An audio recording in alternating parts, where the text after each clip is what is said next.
It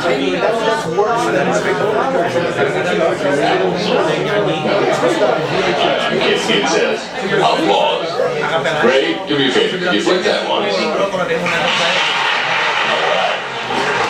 Now, remember, you're all a big part of the show, so the better you are, the better Larry is. You see this gentleman? He's giving me this sign, and it says, we're on in 10 seconds, so get ready to have a good time. Alright, here we go. This is exciting, isn't it? In 5, 4, 3, 2.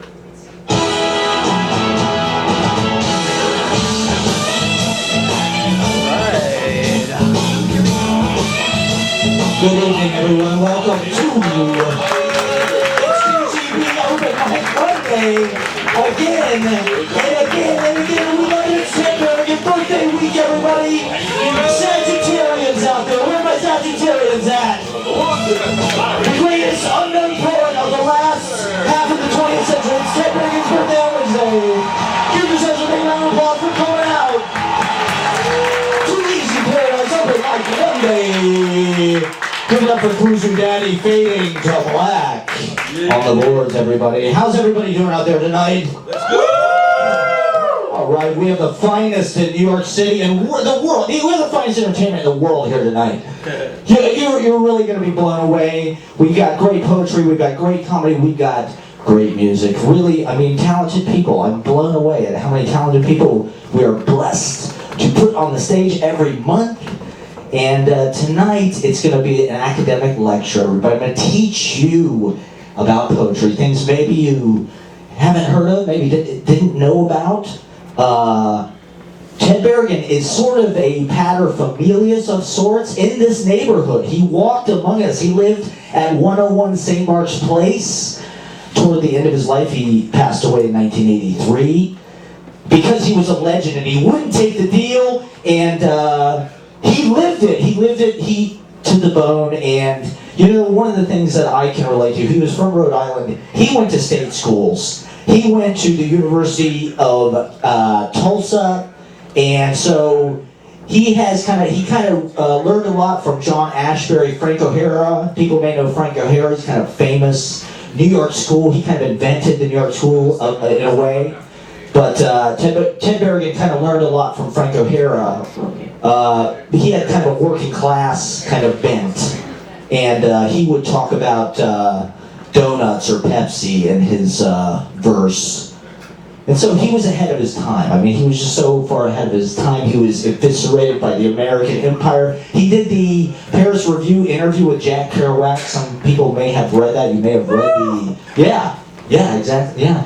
You may have, it's a masterpiece. I definitely recommend, if you haven't checked out Ted Bergen, get Tambourine Life. Get your hands on Tambourine Life immediately. It will change your life. It changed my life. He did tons of speed. He did tons of methamphetamine to change his brain and make him write faster than everybody else, and it worked. And he was a genius. Get the Sonnets by Ted Bergen. The first thing he kind of wrote was this series of sonnets, which is still kind of an amazing kind of postmodern, closed, kind of echo chamber sequence. So I'm going to start off with a poem from those sonnets. This is personal poem number 9. It is 8:54 a.m. in Brooklyn. It's the 26th of July, and it's probably 8:54 in Manhattan, but I'm in Brooklyn. I'm eating English muffins and drinking Pepsi. And I'm thinking of how Brooklyn is New York City too. How odd.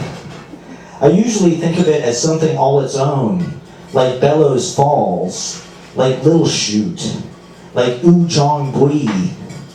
I never thought on the Williamsburg Bridge I'd come so much to Brooklyn just to see lawyers and cops who don't even carry guns, taking my wife away and bringing her back. No, and I never thought Dick would be back at Good's, beard shaved off, long hair cut, and Carol reading her books when we were playing cribbage and watching the sun come up over the Navy Yard across the river. I think I was thinking when I was ahead I'd be somewhere like Perry Street, erudite, dazzling, slim, and badly loved. contemplating my new book of poetry to be printed in simple type on old brown paper, feminine, marvelous, and tough. That's kind of a famous line, that line about feminine, marvelous, and tough. That's kind of like the ideal. That's the Berrigan idea, feminine, marvelous, and tough. So this was a poem I read a lot during the pandemic. I was in Columbus, Ohio, which is where the Ohio State University is, which is where I went to college. It's a monster corporation of higher learning. But Ted Berrigan was a teacher at University of Michigan, which was kind of a similar circumstance. And so he was kind of an itinerant professor. He taught at Iowa and various places. He taught at Yale. And so this poem is kind of about his life as an itinerant professor. Today in Ann Arbor. Today I woke up bright and early, then I went back to sleep. I had a nice dream which left me weak, so I woke up again, dull but still early. I drank some Coke and took a pill. It made me feel ill but optimistic. So I went to the Michigan Union for cigarettes. I cashed a check today, but that was later. Now I bought cigarettes in the Detroit Free Press. I decided to eat some vanilla wafers and drink coffee at my desk. There was no cream for the coffee, and the mail wasn't out yet. It pissed me off. I drank some coffee, black, and it was horrible. Life is horrible, and I am stupid. I think nothing. Then I think more coffee. Upstairs, Jackie's face picks me up. She says, there's cream upstairs. Up more stairs via the elevator. Cream. Talk amiably to Bert Hornback. Come downstairs and the mail has come. Lots of mail. I feel pretty good. Together with my mail back in my office sitting. Johnny Stanton says, Ted, you are a myth in my heart. He is a myth in my heart. So, we are both myths. Warmed by this and coffee, I go on. American Express says, you owe us $1,906. Please pay now. I say, sure. Now means later. Somebody else sends a postcard, Bill. He says, I am advertising your presence at Yale, so please come. I say to Bill, have faith, old brother. I'll be there when you need me. In fact, I say that to everyone. That is the truth. And so, I open a beautiful letter from you. When we are both dead, that letter will be part 2 of this poem. But now, we are both alive and terrific. And we're all terrific here tonight, okay? That's Ted Berrigan, everybody. The great master poet. Check out any Early Morning Rain. Check out any of Ted Berrigan's books. Start anywhere. They're all fantastic. I think we've got some kind of echo. Is there some kind of slap back echo or something? I'll have to get that out. I'm just going to read a short piece to get things kicked off in honor of Ted Berrigan. This is an original piece from my Happy Dino notebook, okay? This is 11/8 Pulchritude. It's a 2-drink minimum. It's a 5-minute time limit per performer, everybody. Thank you for coming out. All right, Pulchritude. We only have so many faces in our pockets. Shipping thunder from Arizona, I'm sorry to abandon your can lines. Walking the streets live, Carl Theodore Dreiser, not totally sure yet. Tiki High, Ben Donor Am. Federal prison, Yankee hat corridor. Faces and names, trying on outfits before we go flying. Trade winds to Francis Albacore show. Nervous system was shot selling candy. He's going to be so mad all week. I am not a violent person. Would turn my back on any fight. A step in the right direction looks the part every time. Running out 7 times of water to break it. Stacy Keach has my job. Dispense Troy for Salacious Crumb and the Eel Garden. Seedbed gravel. Takes time to know her. Zone construction alternates time. Time to get a watch.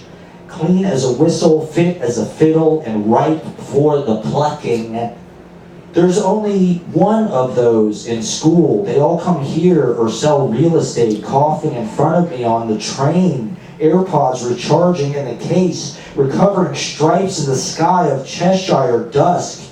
My favorite kinds of cheese all arrayed on the table. The old New York came down with the towers. A new one rolled out in its stead. How I Met Your Mother, the television novel of an Isle City in finance and romance. Tobey Maguire's Spider-Man and Jordan Belson and Barney Stinson is not my version, according to Jim. When I could have been getting laid, a team of doctors in lamb rehab. It was the most 1970s thing I could think of to do, watching sitcoms in the daytime. I need a more direct route into the heart of the people. I learned all the wrong lessons, a typical night for the olds. Learning to live without him forever. Everything hurts but my wound. I need some space. I need some fresh air. A violent, constant demand. 7 continents of vocabulary. I speak all the languages. I got the riz. Why I stay home all day. Somebody's got to take care of the world. All right, everybody, it's open mic time. Thank you all for coming out. We're going to party. It's Ted Bergen Week. Let's make him proud. Let's have a great time. Thank you. Once again, it's a 2 minimum. It's 5 minute time to perform. We have so many great artists. This first artist we are super stoked to have. She's one of the funniest comedians. I love her act. Can we get Joan Flaherty up, everybody? And kick us off. Give it up for Joan.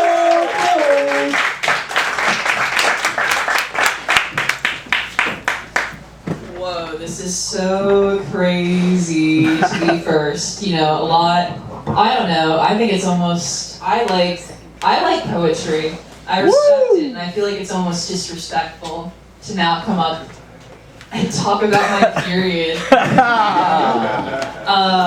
Yeah, I'm wearing my coat, and I'm going to continue to. I kind of come to terms with the fact recently, I think, that I am just a little bit socially anxious and odd. Like, I clearly don't really go out much, and you can tell because when I'm out anywhere, I'm acting like I'm about to leave. Like right now. Like I don't try to make myself at home ever. I just make other people uncomfortable. I do this little thing where everyone else, you know, sits on a fucking couch on the floor, gets comfy. I stand. It makes people so anxious. Like they think I'm gonna break out into a game of like duck, duck, goose. And like I get it. I had my first panic attack over if I was gonna be goose or not. Not that it was scary.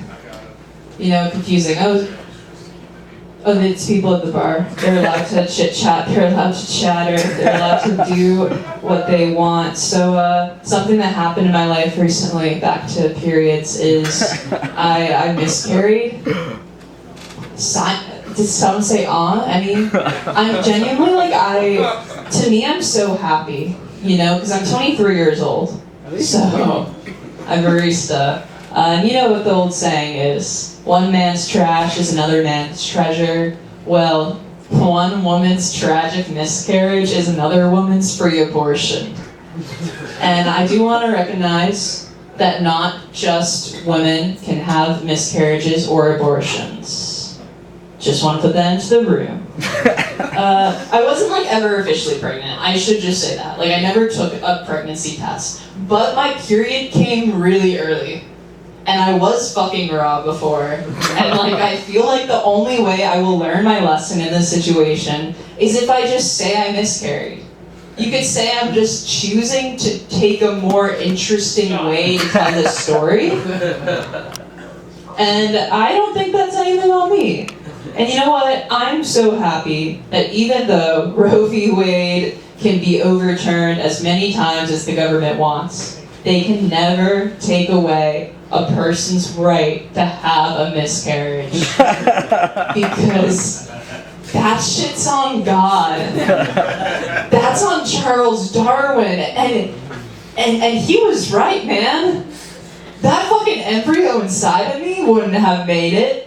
Its parents would have both been people who do stand-up, neither of whom have a Netflix special, so like... Also, both have ADHD. That's called natural selection, and I agree. Yeah, so I've been updating them on the situation, obviously, because, you know, keep them in the loop, they're curious, whatever the fuck. And I told them, because yesterday was, you guys don't need to know this, but if you're curious, it was spotty yesterday. And there's this thing that your body can do called gaslighting it. And it's called, actually, implantation bleeding, which basically when you have, like, you know, sperm up there, you'll then, like, spot. And you'll think that it was, like, maybe a period, but actually you're pregnant. But then I woke up this morning, and I texted them, and I was like, no, we're good. And they're like, how do you know? And I was like, not to be gross, but, like, the amount of blood down there was, like, dude, it was like fucking bloodshed, you know? Like, it was like massacre blood. Like, no survivors unless I'm carrying, like, the Antichrist inside of me. And if that's the case, like, you know what? Fuck it, man. Like, why not? I had a friend who had a coworker, so, like, I don't know, this story's as credible as anything, I guess, on Wikipedia now. But apparently her coworker was telling her that he was quitting because he was gonna go shrimp for the next 4 months. And she was like, why are you doing that? And he was like, because I have a why not mentality. And that's been the thing driving his life. He's like, if you do things by a why not mentality, the next time you're in a situation, you will always have an interesting story to tell. This man is living to be the most interesting person on earth. And that's how I know it will never be me, because, like, I have anxiety, man. Everything needs that, like, everything I do is intentional, except most things aren't. Does that mean I have... A minute. A minute? Oh, Yeah. okay. You know when you go into the bodega, and you get something, the bodega guy's like, stay safe. I know that he's just doing this as, like, a kind gesture, but my first thought is always, what do you know that I don't? I'm like, does someone have a hit out on me? And you might say, oh, you're just paranoid, am I?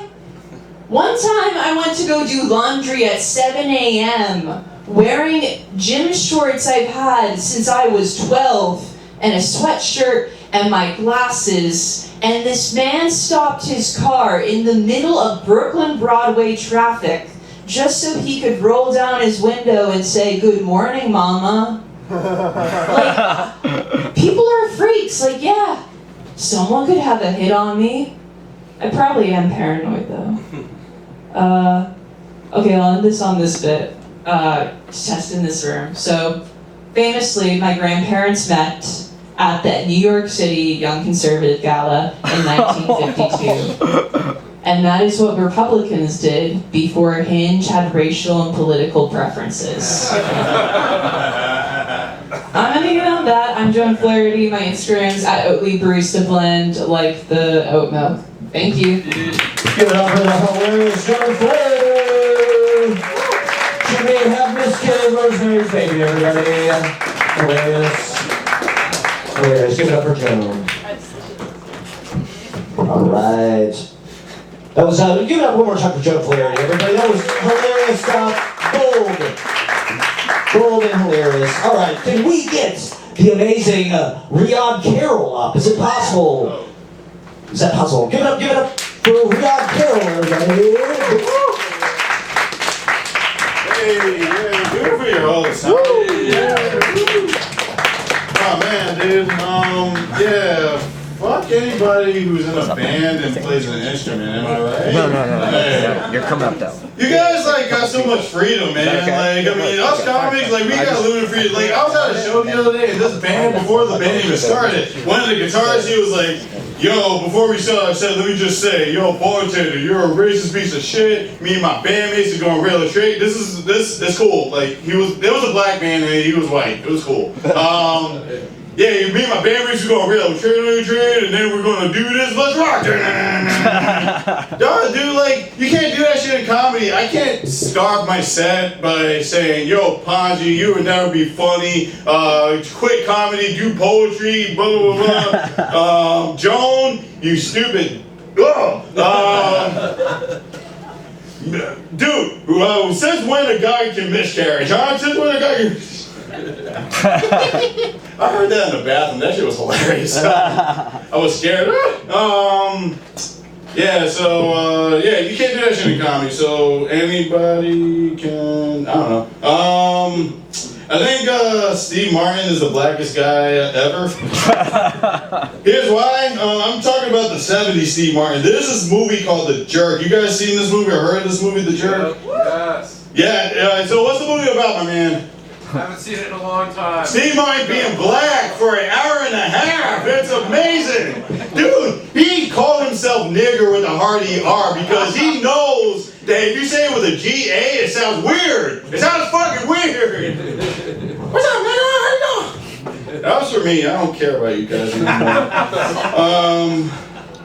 Yeah, dude, he did that. He did a movie where he, like, married Queen Latifah. Like, dog, like, no, like, dude, have you guys seen Set It Off? She was scary in that movie, man. And he did another movie where he fathered 12 kids. Like, dog, how do you get much blacker than that? That's true. It is. What else I want to talk about? You guys ever had the best day and the worst day of your life? For me, it's September 11, 2001. I was in 6th grade. I didn't want to go to school. I was forced to go to school.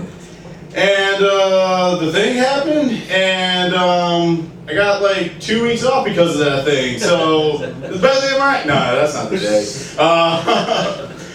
My day is July 20th, 2008. I had 3 tickets to see The Dark Knight and 3 tabs of acid, and I just needed a friend to come with me. So it was me, my boy, and my brother-in-law.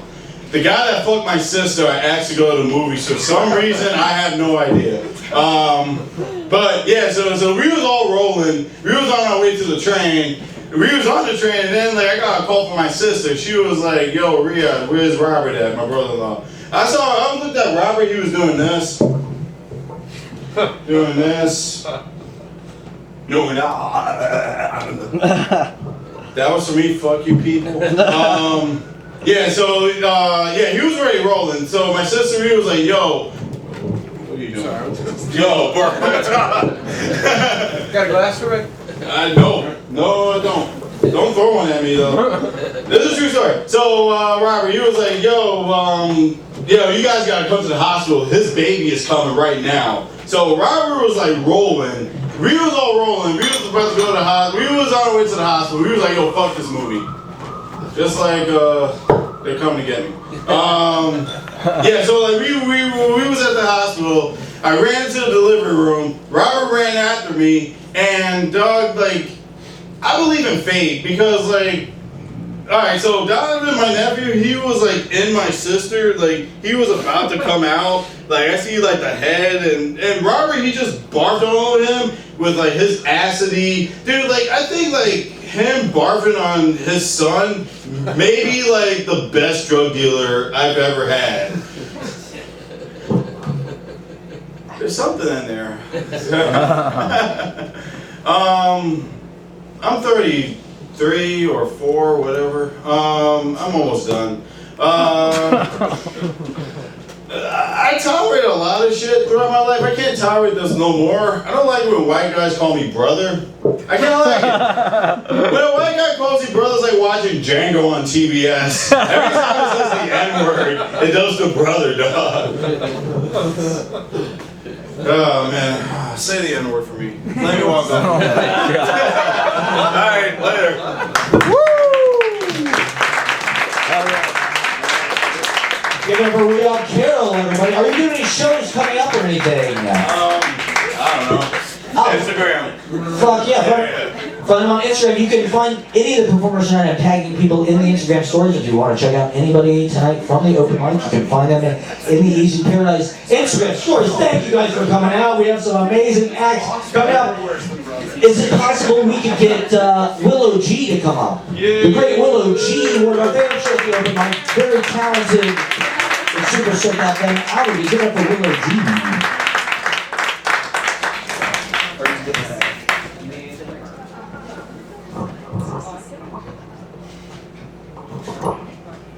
Hi, I'm going to read some poetry tonight.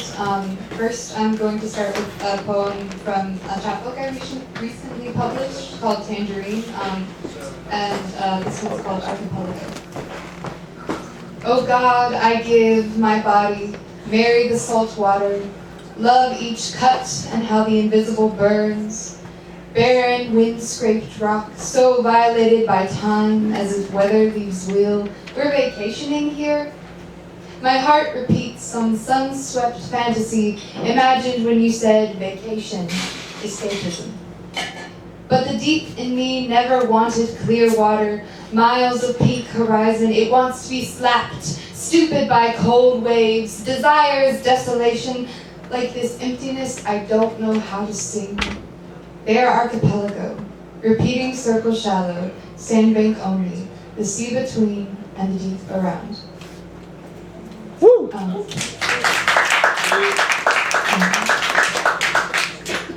Sharing a shirt and robbing a body. I know you want to fuck with my sister. Hands, baby soft, fiddle the lip of the blue shirt that smells like you.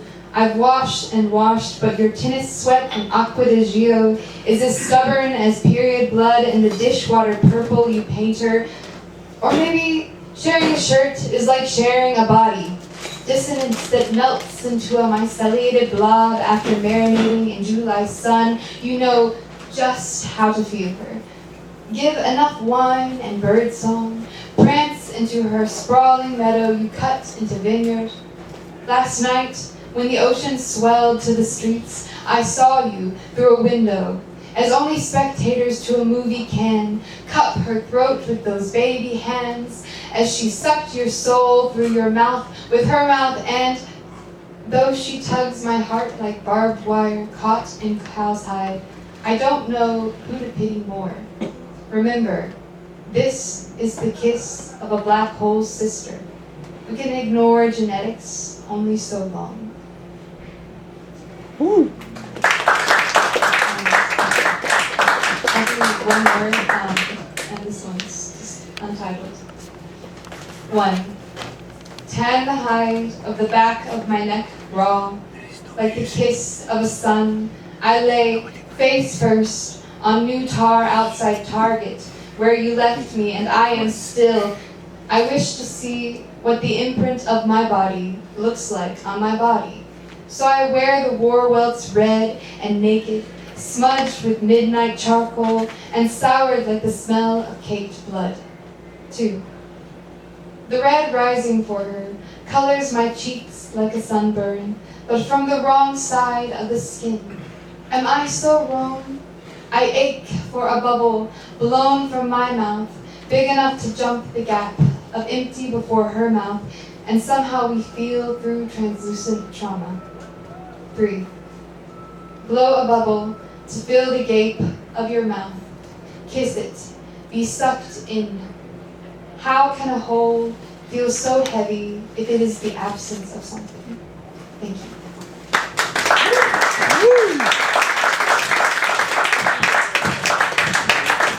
Beautiful. Give it up for Willow G, everybody. And you have a book? Where can we buy your book? You can find it on Bottle Cap Press. Oh, nice. Yeah. Hell yeah, check it out, Bottle Cap Press. Give it up one more time for Willow G, everybody. All right, we're very excited about this next act. We gotta get some music on it. Can we get Henny up? Give it up for Henny. Kendrick T. Ryman, everybody. Give it up for Henny. Thank you. Hi. Wow. Okay. Hi, guys. I'm Henny. Hendrick. Henny. The hat says it. I'm going to share one track. It's called Lost Equals Memory. And I don't know. I don't want to take up too much of our time. So, whenever, man, just take me away.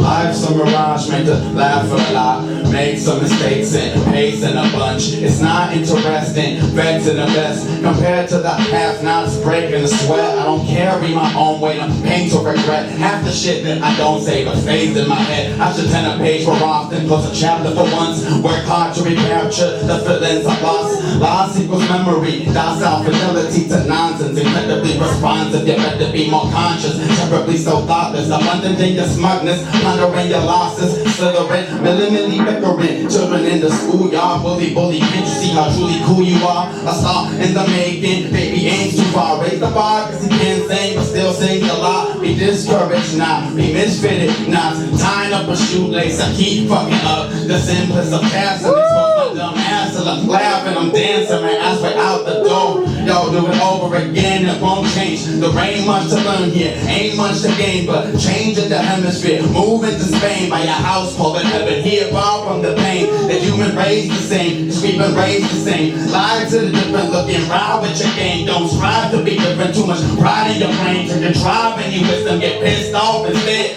Fume till you red, blooming in the middle of brown roses. Going lead thorns on his standards. A pot of gold bulging, a leprechaun legs, and his Audemars broke. And he lost the protect. Now I'm keeping track of timepieces, but time's fleeting. I'm alive by a bomb breathing. Required spinning on tracks like running circles and laughs, pretending life isn't difficult. I'm beginning to crack. Yeah. Some mistakes and pacing a bunch. It's not interesting, just really tough. I don't carry my own weight. I'm pain to regret half the shit that I don't say but stays in my head. I should turn the page more often, close a chapter for once. Work hard to recapture the feelings I lost. Loss equals memory. That's it.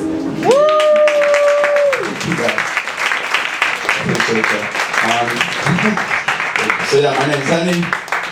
H-R-I-E-M-E-N-S. H-R-I-E-M-E-N-S. I don't know, I'm an IG. I upload my shit sometimes on there. I don't have anything out there just yet, but I just write a lot. I write a lot and perform sometimes. So yeah, thank you for listening.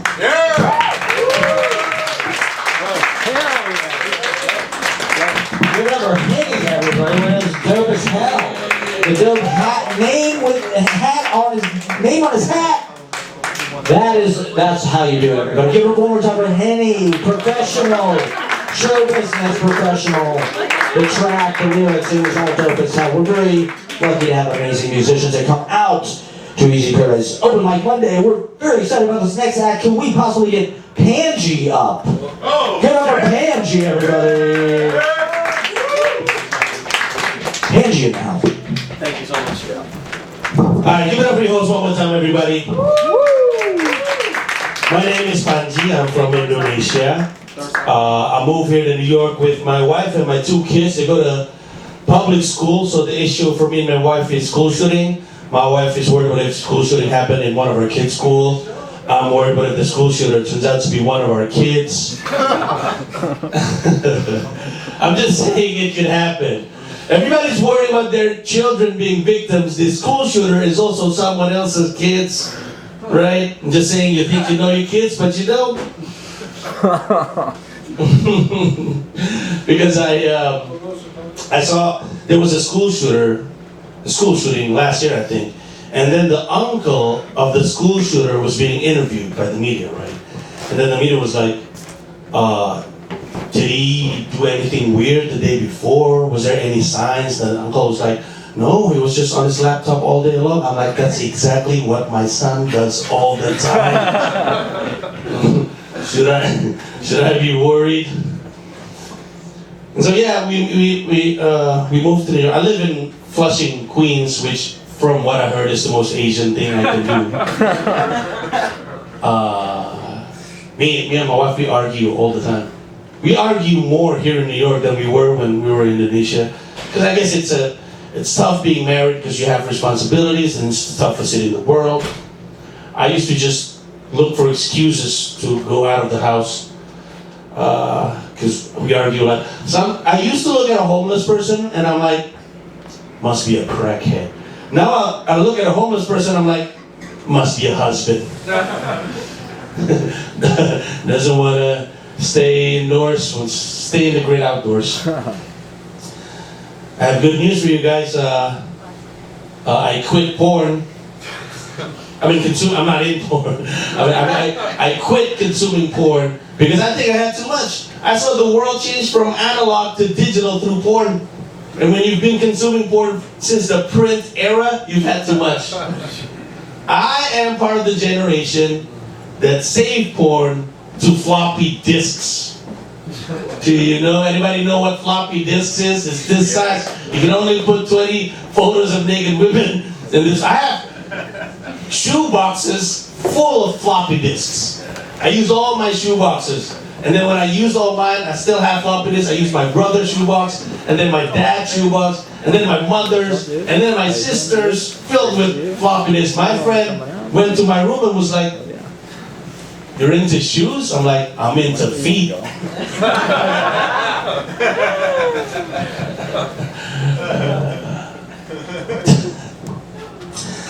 Yeah, me and my wife, we fight a lot. I'm married to a far more smarter person than I am. My wife is very smart. And this is how I know. Every time we argue, she uses terms and words that I don't understand. And it's just not the right time to ask what it means because we're fighting. One time, my wife was like, "You know what you're doing to me? You're gaslighting me." I'm like, "No, I'm not." "Yes, you are." I'm like, "Impossible."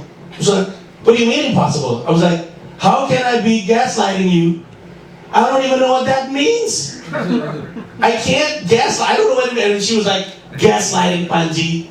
What does it sound like, gaslighting?" I'm like, "It doesn't mean anything to me. If you say I'm obladi oblada, it sounds like a Beatles song, but I don't know what that means, right?" She's smarter than I am.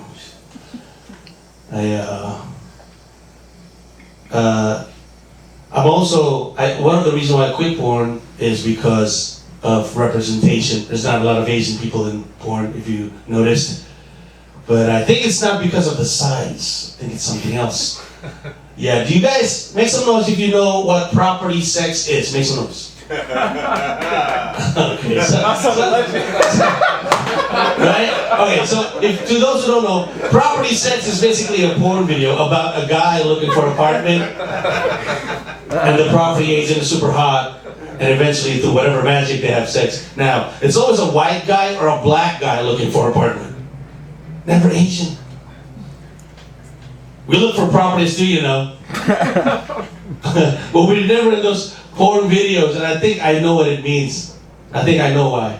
I think it's because nobody wants to see someone haggle on a porn video. You know what I'm saying? It's too expensive. Please, can you go cheaper? I don't want to see that. And I think it's because nobody wants to see a sad Flushing Queens apartment on a porn video. Yeah. I only have this to try. I've been trying this for 2 weeks. Don't know what to do with it. Don't you think it's funny that the activity of fucking is like stabbing, except that nobody dies, but at the same time, if you pull out, somebody doesn't get to live? I'm not gonna lie, you wanted something like Right? Yeah. It's wild, right? I thought about that. I was like, yo, that's a smash of genius on my part. I don't know where to go with it. I think it's because, I think it means that fuckboys and mass murderers are the same bunch of people. No? Anybody dated fuckboys? Make some noise. Am I onto something? Do you think that, remember your ex and then was like, he could have murdered someone. Did you think? No. No? Alright, I'm just an idiot. That's my time. Thank you very much. Give it up for your host, everybody.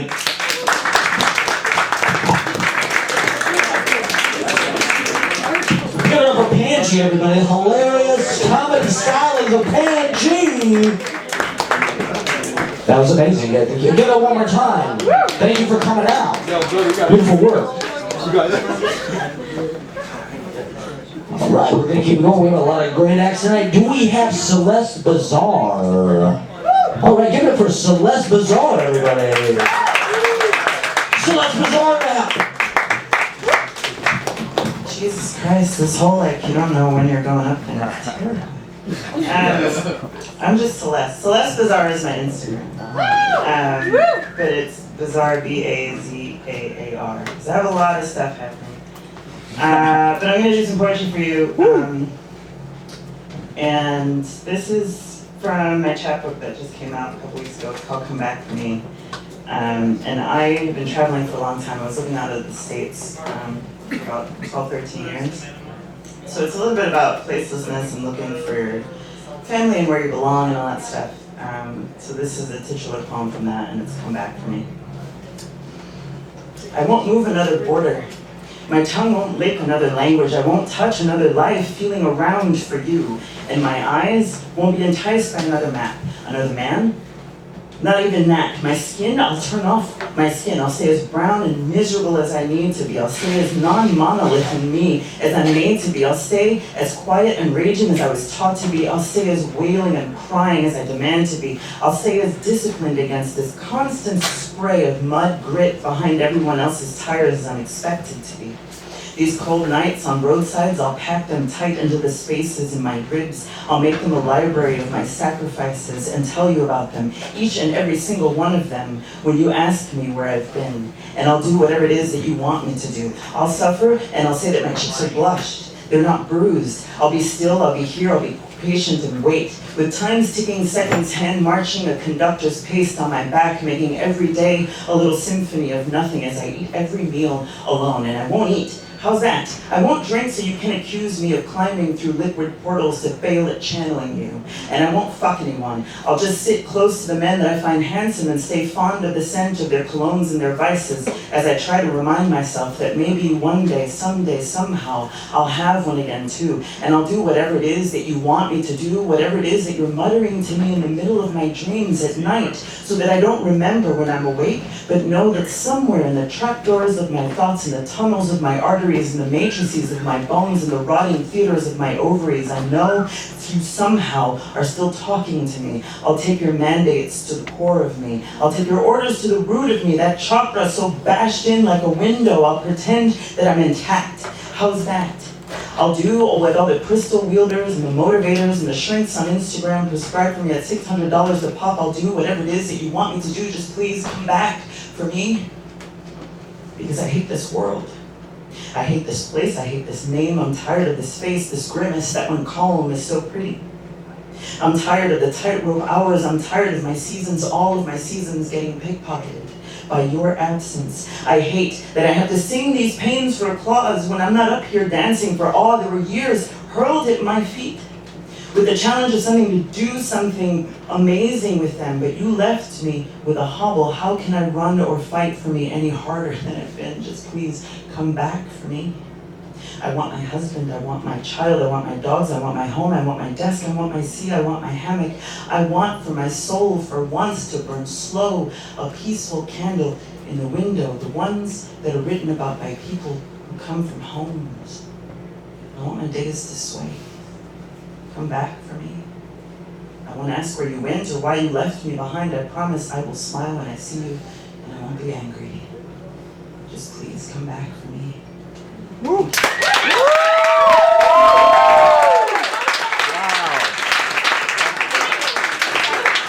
that was amazing. Give it up for Celeste, everybody. Fantastic. Thank you for doing that, Celeste. Look at that. Amazing. Do you have a book or anything? Yes, it's come back to me. I'm actually on bottle cap press too. Amazing. I have a link tree that's just, this is Celeste. If you go on link tree, it'll be there. We will get on the link tree. We love link trees. Give it up. Check out Bottle Cap Press, Celeste. That was incredible. We love it. Definitely come back. That was fantastic. Give it up one more time for Celeste. Check out the book. Bottle Cap Press. That's where it's at. All right. Amazing poetry we're having tonight on Ted Berrigan birthday week. It's Sagittarius season here. Is it possible we can get Sarah Pitts up? Sarah Pitts, are you out there? Yay. Is that a yes or a? That's okay. All right. How about? We love it. We love it. We love any kind of sound anybody wants to make. It's fantastic. It's what it's all about. Can we get Gigi up? Is that possible? Are we ready? Yeah. All right. Give it up. Give it up. Let's get a huge.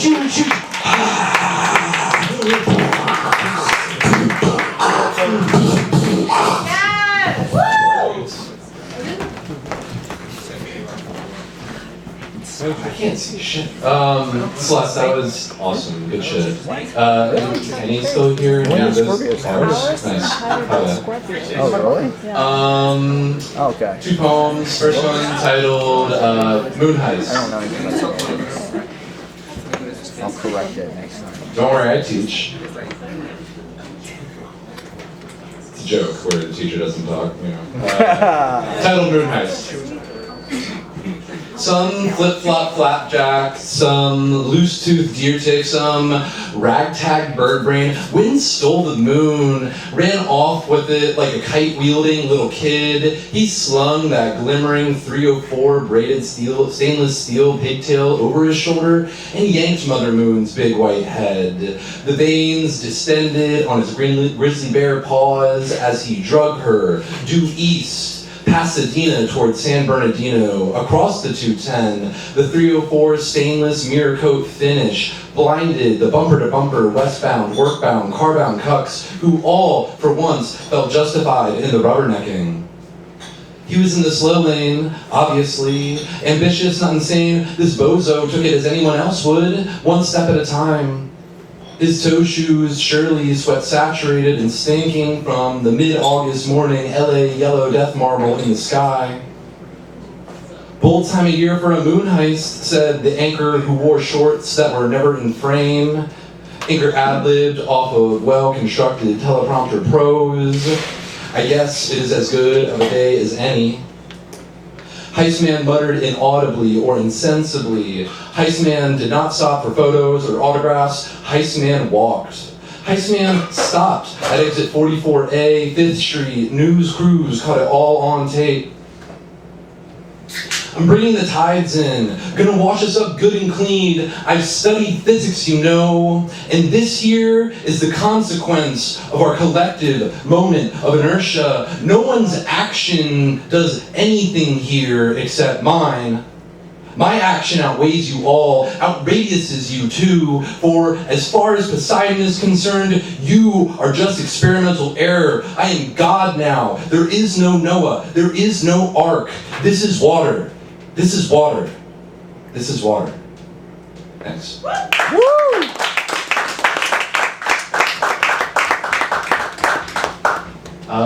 Similar pacing? All my good poems have the same pacing.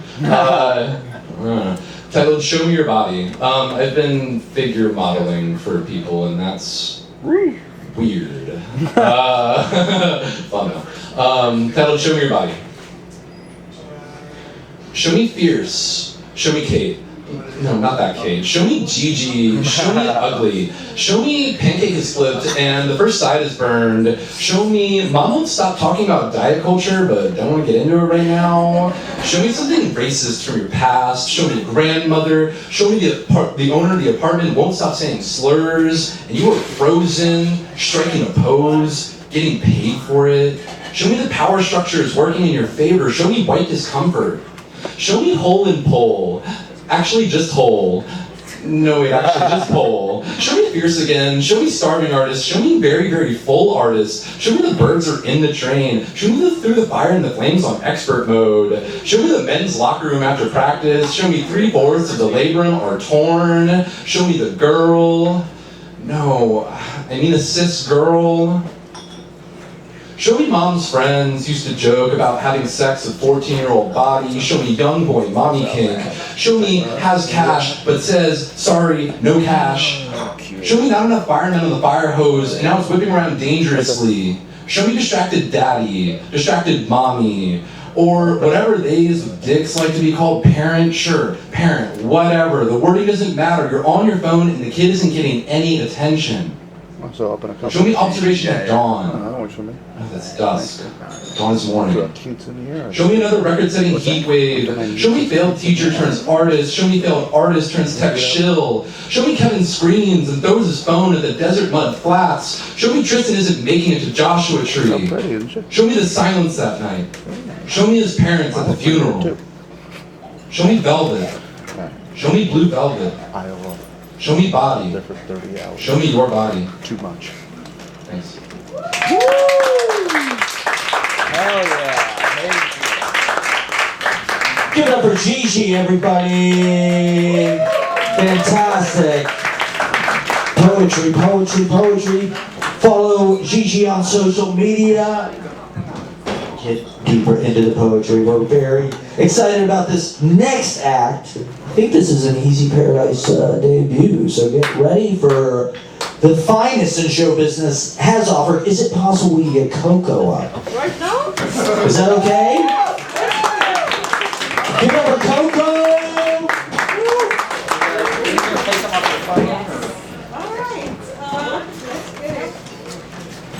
One moment. Okay, so it's gonna be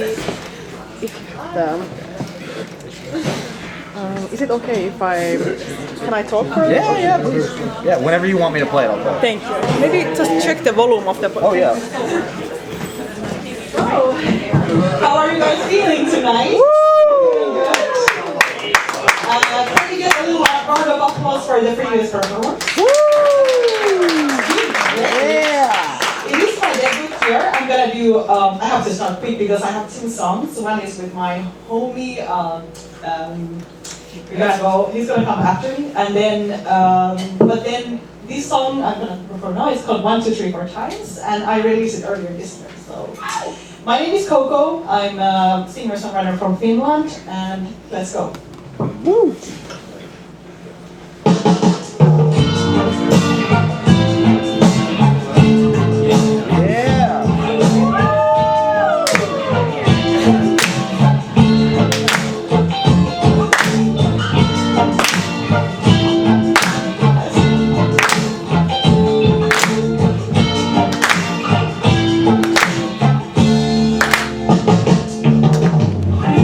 When life gives you lessons, we know what to do. We live through them and we learn.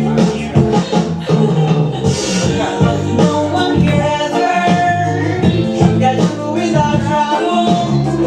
At the end of the day, you cannot beat that fast. 1, 2, 3, 4 times.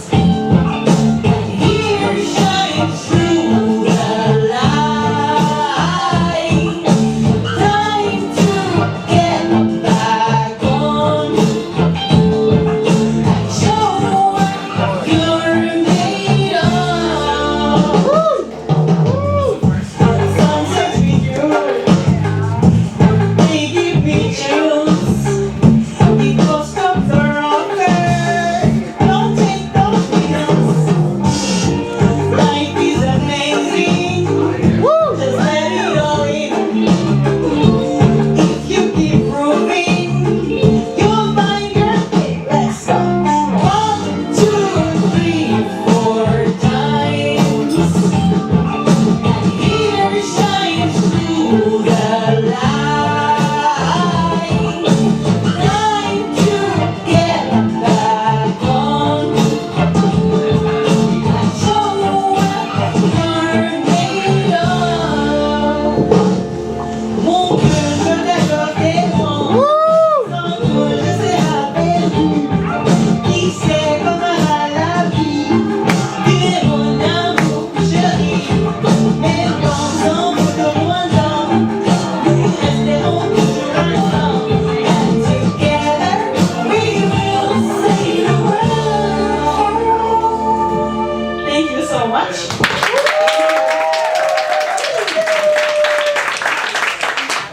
My IG koko.fly. I have a show coming up next Monday. And then can I have Broken Native right here with me? Can we get applause?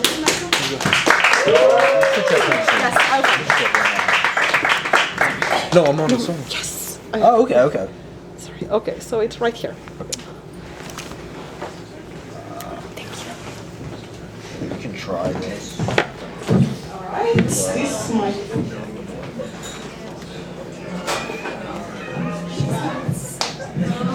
You have 2 microphones? Mic check, 1, 2. Mic check, 1, 2. Woo! Are we doing that, yeah? Yeah! We alright? I know it's Monday, come on. Woo! Come on, fellas, just chilling. Let's show you that. Yeah, me and Koko got a single for y'all. Just recently made. We got some life-changing shit, no need to stress, alright? Gotcha.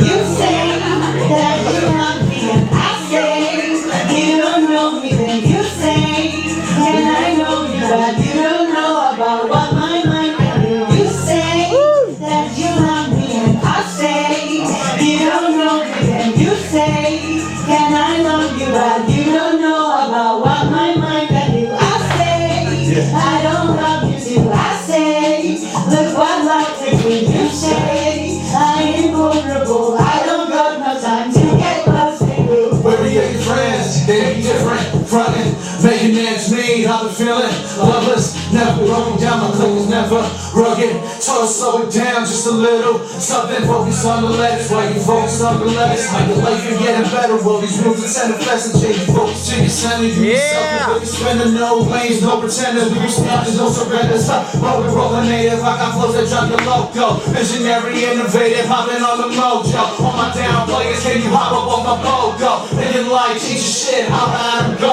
You say that you like me, and I say you don't know me, then you say that I know you, that you don't know about what my mind can do. You say that you love me, and I say you don't know me, then you say that I love you, that you don't know about what my mind can do. Surrounded by these homies that are two-faced, playing on these two-faced players with these two-way players. See through the layers of all of that deception. Try to put me down with heat that's red dead redemption.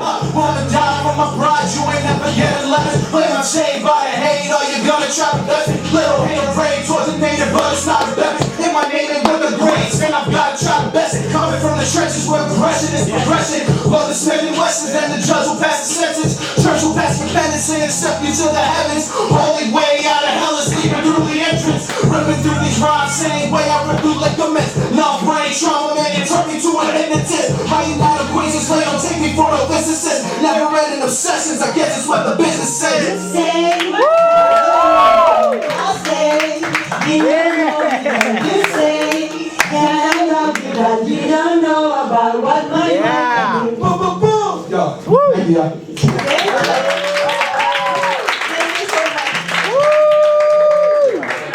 Hell yeah, brother. Give it up for Koko!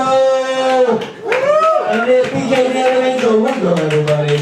Feet, Angel Lugo. Give it up one more time for Koko.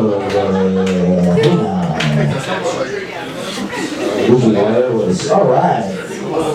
My God. I think we're gonna have more Angel Lugo here in a second. Amazing. Musical genius. We're just getting started here. It's only 9:40, okay? It's only the beginning. All right. This next poet did a featured set yesterday at this amazing series in Sweet Bar, Amsterdam on one of the nights. He's one of the best poets in New York. We're very, very excited to have him back. Ladies and gentlemen, can you give a huge warm welcome for Prince McNally? Give it up for Prince McNally, everybody!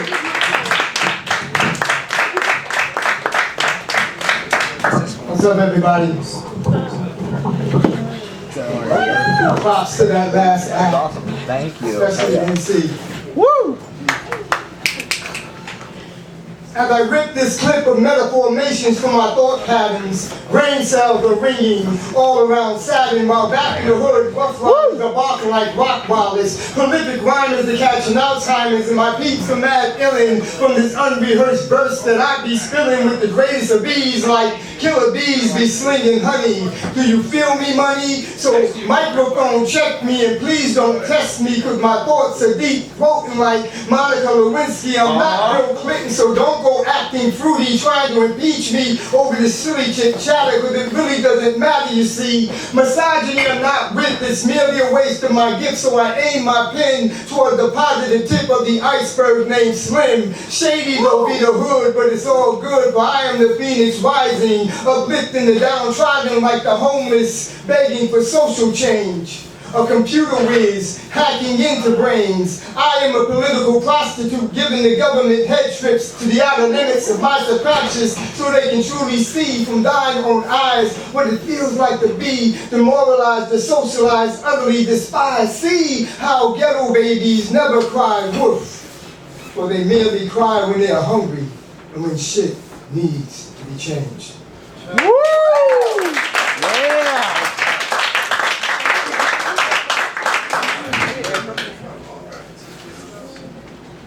I am breath, breathing life into stones colored in soft undertones of purple and crystal eclectic soul. I am Jimi Hendrix, paying homage to the cosmos with funky guitar licks, smoking purple haze, setting the world ablaze while redefining the matrix of rock music. I am Superman, supernova, superfly, soaring through the sky, high on electric blue vibes. I am love song sublime, serendipitously sung by Solomon. I am an urgent gust of wind, massaging your earlobes with deep intention. So listen to the soft gentle breeze of your intuition, singing soulfully to the shadowed silhouettes, dancing gayfully to the vibration of a distant drummer. I am the second coming, the second wind of your last breath, hanging on the edge of tomorrow. I am Picasso, splattering the canvas of the future with brushstrokes of inspiration. So don't be afraid of dying, for death is just an illusion, an impossibility, for you are infinity. So just close your eyes and dive into the waiting arms of your divine future as if it were water. Just swim that great blue ocean of you, waiting to begin anew this most splendid journey of self-discovery and self-expression. They're all yours to proclaim, because it's a new day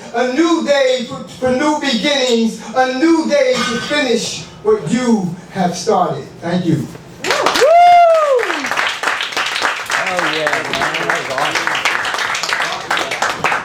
awesome. Give it up for Prince McNally, everybody. Amazing.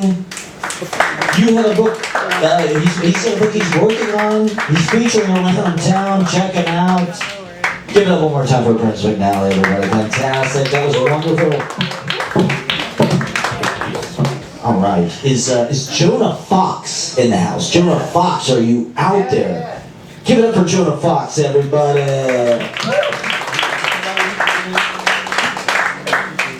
Alright, hello. I'm going to do comedy. Let's have some fun. I thought you had to cook a chicken to 165 degrees internal, right? Anyone heard this? To sterilize it, yeah?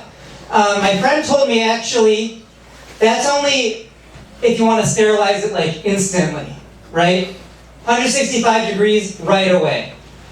If you cook it a little bit lower, say 145 degrees, that'll also pasteurize it. You just have to do it a little longer. So like 145 degrees for half an hour to an hour, that's fine. You cannot extrapolate that. You cannot cook a chicken by leaving it at room temperature for 5 days. Math joke. Yeah, let's go. A lot of militant atheists out there. It's going to get political. Got some militant atheists. My friend, atheist, she said, Jonah, it is stupid that you go to synagogue. God is imaginary. I stood up for myself, I stood up for my people. I said, hey, so what? So what if God's imaginary? You're imaginary too, I made you up for this joke. Thanks. My apartment has a no pets policy. That policy does not say no animals. Which means you can have a dog as long as you and the dog are equals. Joke's on you, landlord. There's no hierarchy in my apartment. I thought I'd be really good at spelling bees, but it turns out you have to spell other words also. I found love.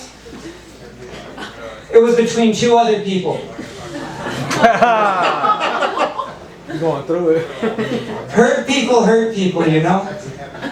Hurt people.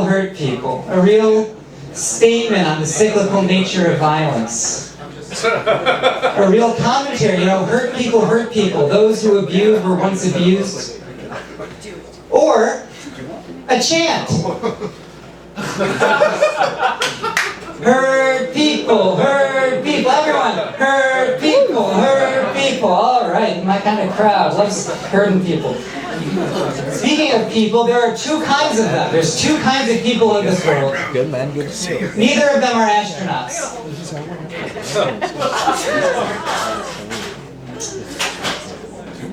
Yeah.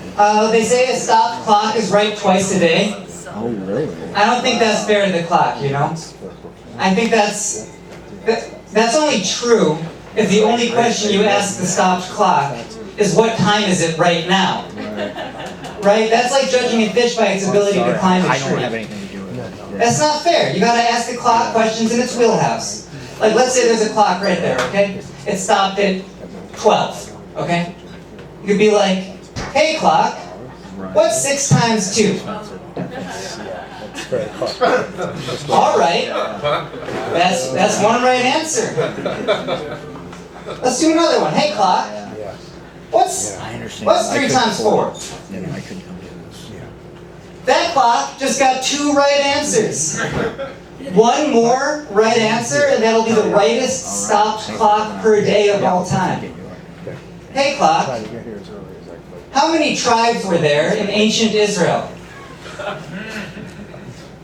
Nice try, clock. But although the Bible does say 12, modern scholarship suggests that actually that was more of a symbolic number, and the makeup of the tribal confederacy of the ancient Israelites varied a great deal over the years. So, you're just a twice-a-day stopped clock after all. What else we got on this list? I've got a problem. I've got too many gloves. They keep piling up. I've got nowhere to put them because they won't let me buy the glove compartment without the rest of the car. Real tragedy. Anyone here from the West Coast? See, I don't have anything against West Coast people. It's just I'm a New York Jew, and New York Jews, our conversations are collaborative. You know, I'm talking, you're jumping in with the yas, the sures, the I get it. It's even a whole idea. You know, we're working together. People from the West Coast, I found, they just look at you while you're talking. You say stuff, they just watch. It's like, hey, don't be rude. Interrupt me when I'm speaking to you. How much time do I have? 1 minute and 18 seconds. 18 seconds. Oh, sweet. That's more than I wrote down on this list. I have to see if I can remember. Got a fake ID. It says I'm 4 years old. I just want to order out the children's menu for once. Hell yeah. Hell yeah. I think if I had a time machine, if I ever invented a time machine, I think I know what I'm going to do with it, you know? I'm going to spend the next 25 years writing the perfect punchline for this joke. I'm gonna work day and night. I got years to do this, you know? I didn't know I was doing this open mic until about a week ago. I'll know 25 years. I'll write the best joke ever. And I think if I had a time machine, I'd come back to right now and deliver that punchline, that perfect 25-year punchline.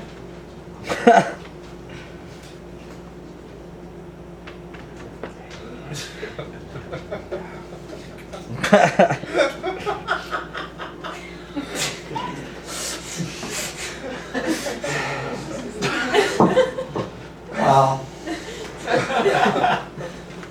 I don't know how to close now. Okay. Really banking on that. Oh, God. Gotta throw away all those plans to be a great inventor one day. Anyway, I'm Jonah Fox. This has been a lot of fun. You hosted a show.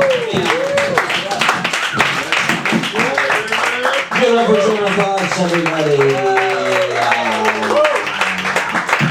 The laughs, the thinking, the beauty, the music, the heart-pounding beats. I mean, you get it all here at Easy Paradise. It's everything you need. It's the best music. It's the best thinking. It's the best hilarious. Give it up one more time for Jonah Fox and that conceptual alt comedy. We love alt comedy here. We're trying to get some alt and all kinds of everything. Everybody, yeah. All right, so we have Ashley on deck. We have Angel Lugo coming up. We have Becca coming up. Natalie coming up. Lazer, Ridwan, Hussein, Jake, and Louie, and more. Let's get the hilarious. He's just back from Iowa. He was at, I think, his niece's quinceanera. Give it up for Patel, everybody. He's back from Iowa. Give it up for everybody else. All right. Yeah. I spent 30 hours in Iowa this weekend. That's about enough, I think, right?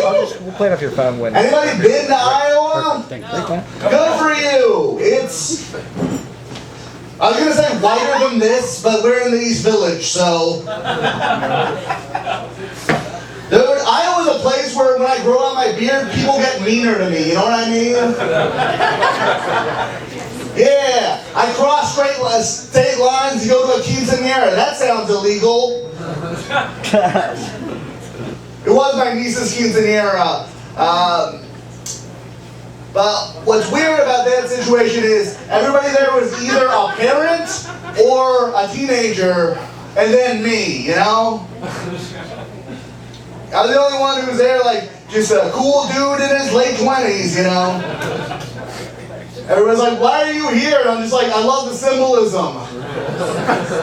A girl becoming a woman is beautiful.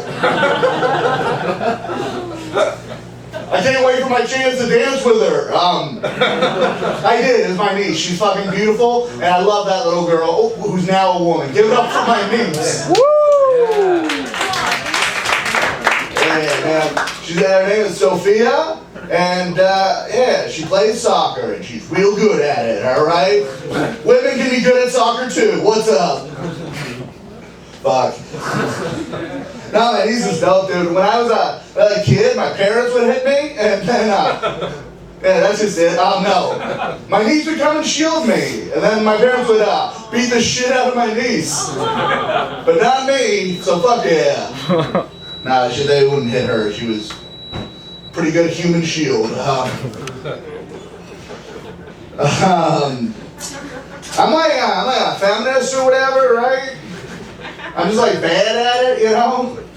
I have trouble trusting women in positions of power, and that's not like bigotry. I just grew up with 3 older sisters, and like whenever my parents were out of town, my sisters were left in charge, they would just like, they would like,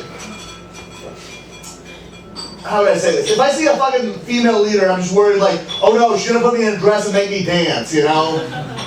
She's gonna put my food in a bowl and make me eat it like a dog.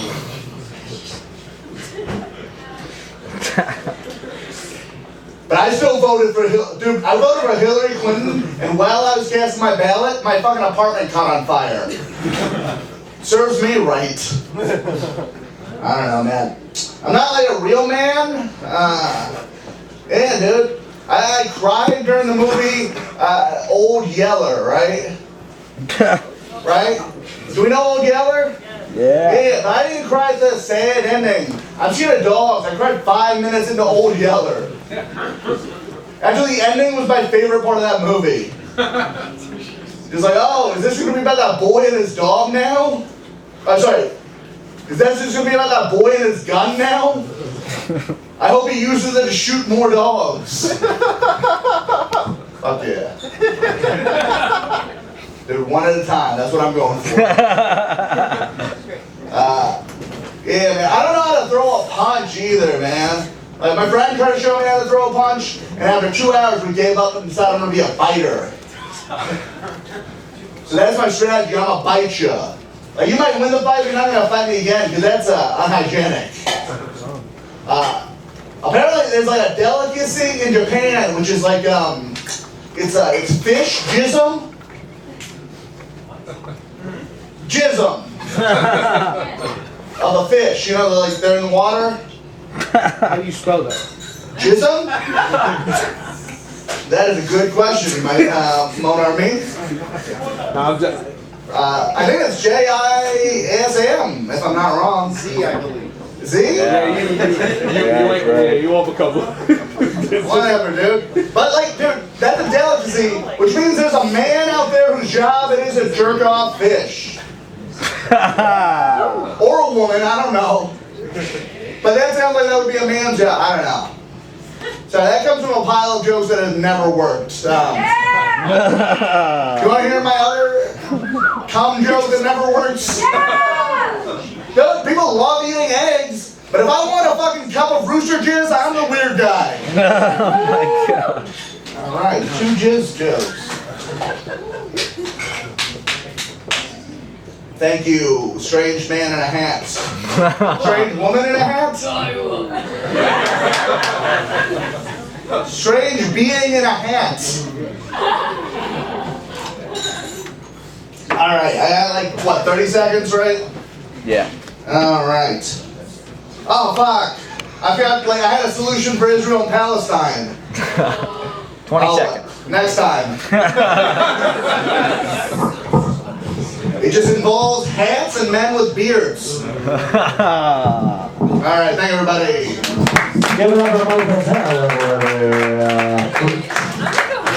Bringing Jism into the act, and then we'll have to wait till next time for that solution to in the Middle East. Give it up one more time for Mo Patel, everybody. One of our favorites here. Alright, we have amazing acts. We have Becca on deck. We have Natalie coming up. We have Angel Lugo coming up. Lazer, Kuzu Daddy, all your favorites, all the All-Stars are here. Let's get, oh my God, give it up, everybody. She's looking wonderful tonight, like the Eric Clapton song says. Can we, it's a special time every night. It's Ashley time. Can we give it up for Ashley Escobar? She's going to be reading some poetry for us tonight. Thank you all for hanging out. Take care, guys. Hi. I'm just gonna read 3 poems tonight. So this one's an old one. It's called Self-Portrait on Rue Bernard in Montreal. If anyone has been on Rue Bernard before. Woo! Sunday best at the Dollarama. I trace my footsteps based on the feather boas I see. I started having linear dreams in Montreal. I only know the word Quebecois from the person who punched me on the shoulder in the shared parking lot of Dollar Tree and the local cinema back in Bennington, Vermont. I booked a ticket knowing my death would come in cherry dum-dum wrappers and high gas prices. I use an Ample Man umbrella to stay dry. It's borrowed. The faux brownstones watch my leather coat and leather docks. I enter the toy shop. The man at the counter claims he's all out of duckies. I want Luckies, but I lost 2 cigarette packs in a month, so I quit. Would you like a dolphin instead? A set of twins cross the street in gray school uniforms. One is taller than the other. One's socks are shorter. I don't buy anything but a mental breakdown on aisle 2, in between a finger puppet and a pregnancy test. I watch the cars in between the toy shop and the Dollarama. They take their time. I want a heavy bus to hurry past. Thanks. Yeah! And this one is called Designated Passenger Princess. I have a tepid affair with California. Everything sounds cooler taken out of context. The progress of love does not feel triumphant. I left my heart alongside the devil and Daniel Johnston driving to an anagram for nowhere to buy a strawberry smoothie named after a celebrity. I used to have an elephant too. I skipped my dad's remarriage to watch Godard's Contempt and sneak into a Weezer show. Is Weezer avant-garde? I pulled the glass to release the imaginary fish. I was born again on the party bus to Chuck E. Cheese in a bright pink wig when all I had were quarters for the jukebox and an intuition that you were me. We're back for season 2, but my carrier pigeon is in Rome.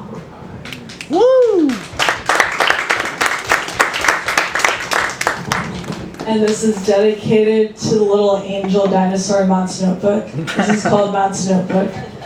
I point at the floating dinosaur in Matt's new notebook where we will write our hit play. I am disillusioned by my shadow. If I follow a glib statement with another glib statement, will it begin to make sense?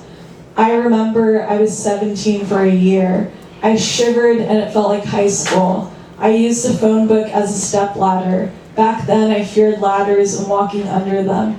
I huddled under my covers listening to Lou read. I wore the right day of the week.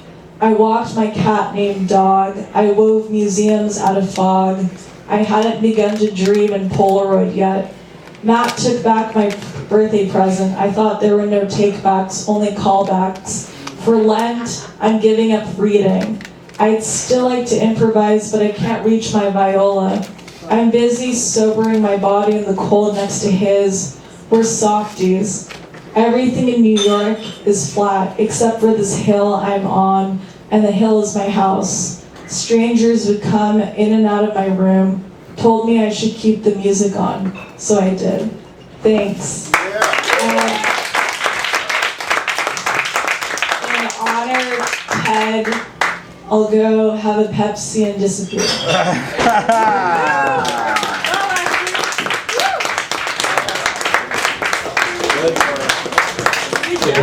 Here it is, everybody. Here is the Happy Dino notebook that inspired the poem.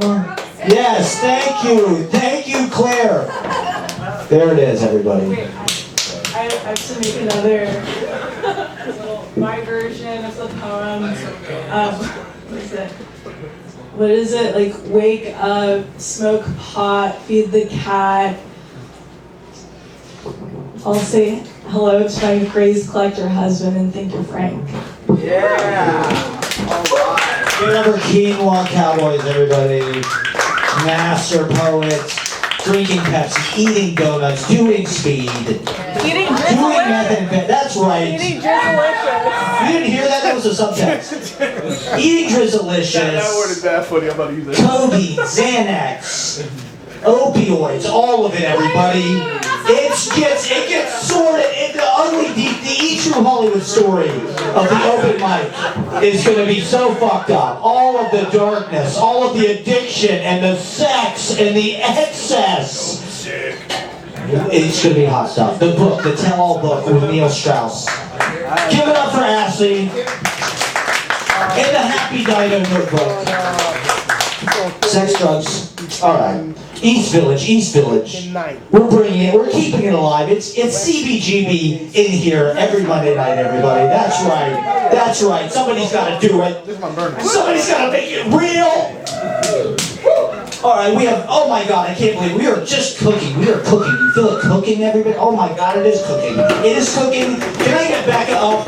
Let's get Becca up, everybody. Get up, Becca.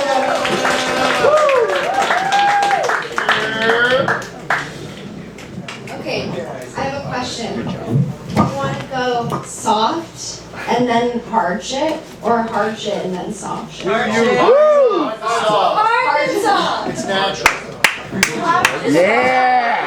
Okay. So what's the group feeling? You're gonna get a lot of answers. It was pretty unanimous. Okay. Oh, whoa. Oh, okay. This is hard. Regulate. This isn't. These days they say to medicate. Psycho special combo slows me down so I can sit longer. Side effects, you'll be less intelligent. Helps me participate in all the pleasantness. It's the same medication they give underprivileged boys who don't get enough love, who don't have money for toys. No surprise the smart kids get in trouble. I thought that this was bad. Now they're lying under rubble. Remember when I thought the world needed a hug? That everyone could be healed with just a little love? Now it doesn't feel like anything could save us. They can't dig graves fast enough, no caskets with makeup. So I fluctuate, meditate, try my best to tolerate, finding that line between compassion and strength, internal, external, constant debate. Here in our city, kids are being abused. Common theme in the psych ward, bodies being used. I'm over here worried about being on time to punch in, still processing mine. These split realities, they only come together when I'm rolling up the weed, helps address my lack of hunger. Woo! I'm not eating if you're not eating. I'm not sleeping if you're awake.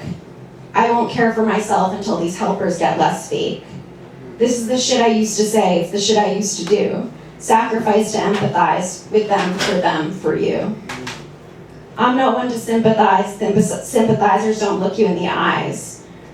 But I'm not saying that I'm kind, I'm not sure what's on my mind. Sometimes it's clear and sometimes it's hazy, happiest lying in a pile of daisies. I lay in the flowers, tired and hungry, people are dying and they don't have any money. Woo! Yeah! Yeah!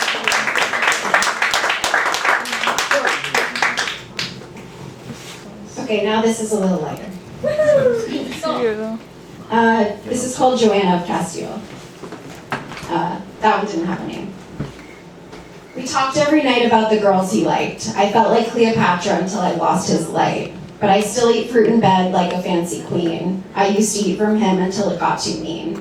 His hate was strong and bitter like cruciferous greens. I always made the dressing, I always made it sweet.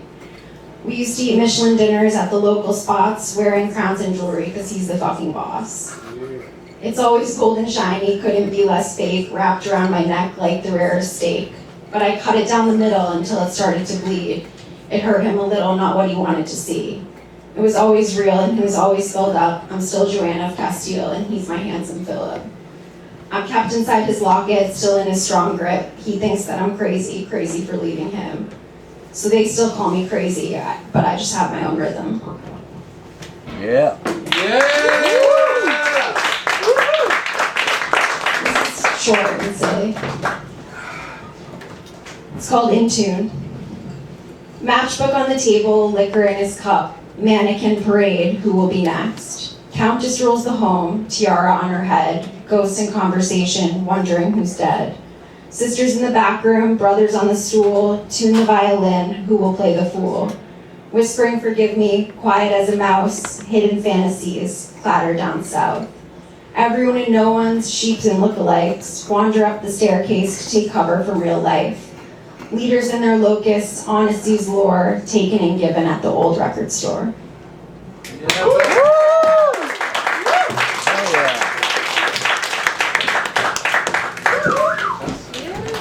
Oh yeah, give it up for Becca, everybody. Beautiful poetry, beautiful metaphorical system with the locket and the Castillo, and it was amazing, really beautiful. I love the rhyme. Give it up for Becca, everybody. We're so stoked to have Becca come out and share poetry with us. Really amazing stuff. And all the great poets that we have here in Easy Paradise. We got a lot of amazing stuff to go. We got great comedy. All right, this next act, we are. I think we are so stoked about. She was just on the Tonight Show. The Tonight Show, everybody, okay, with Jimmy Fallon. Maybe you've heard of it.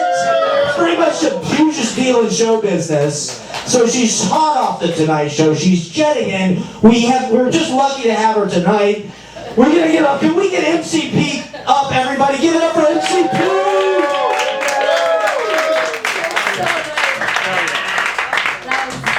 Yeah. What's up, guys? Can I use this one? Yeah. 1, 2. What's up? Hey. What's up? I came here with my best friend Elaine. Everybody say hi to Elaine. She's a poet. I'm talking about her before I start. You know, Hell yeah. Well, I'm very excited to have her here. She's never been here before. Woo! You know, I was like, this place got a bathtub. You gotta come. But Elaine and I have known each other for a very long time, like, you know, Baker's dozen years. She's married to my ex-boyfriend, like, it runs deep, okay? Love is the most powerful force in the whole world. Yeah, facts, for better or for worse. And I want to play some old songs, because I've been in my feels thinking about the past and shit, especially today. We came from a poetry yawp. Yawp? A yawp? You went to a yawp at Brooklyn Poets, right? Is that right? Okay. Yeah. She's more the poetry girl, you know. Hell yeah. But I was telling her that this open mic reminded me that I'm a poet too. I just put music with this. So. Yeah. Woo. So this one is called Liquid Life. I literally haven't played this one. I'm laughing because I'm with you right now. It's been a very long time. This song goes hard. I was like a child when I wrote this. You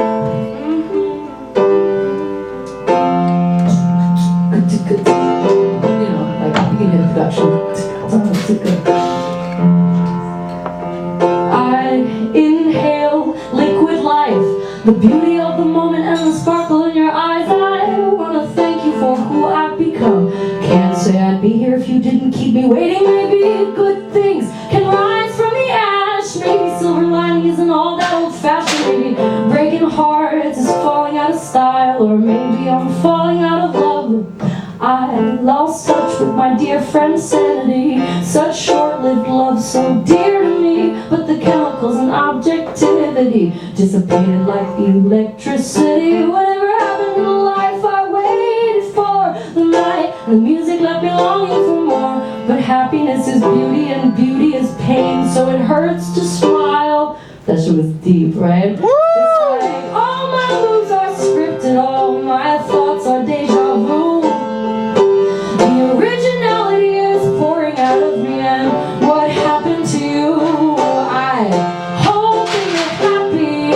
I hope she's happy too. But the shadows fall too close for comfort. What happened to you?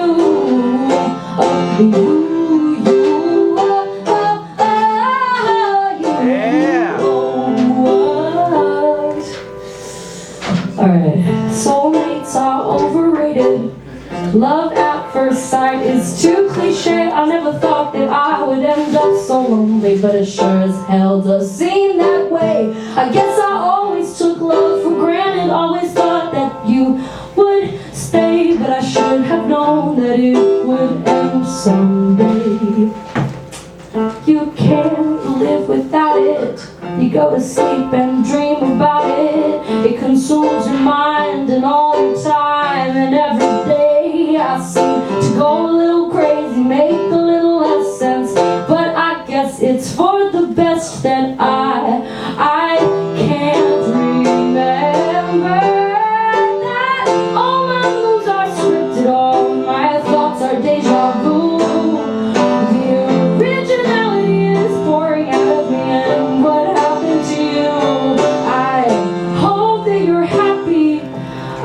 She's happy too, but the shadows fall too close for comfort.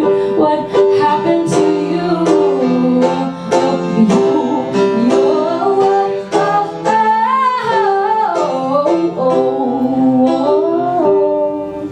Thank you. That was good.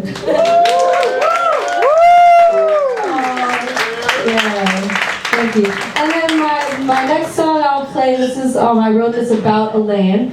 And I remember this was like, I wrote it before I knew that I was kind of gay. And then I like had this thing with this girl, and I like wrote a song about it, and it was like a love song. I was like, oh my god, Elaine is like my first love song about a woman. She was like, what about the one about me? I was like, great, shit. She knew before I did. So this is about Elaine. It's called Softer.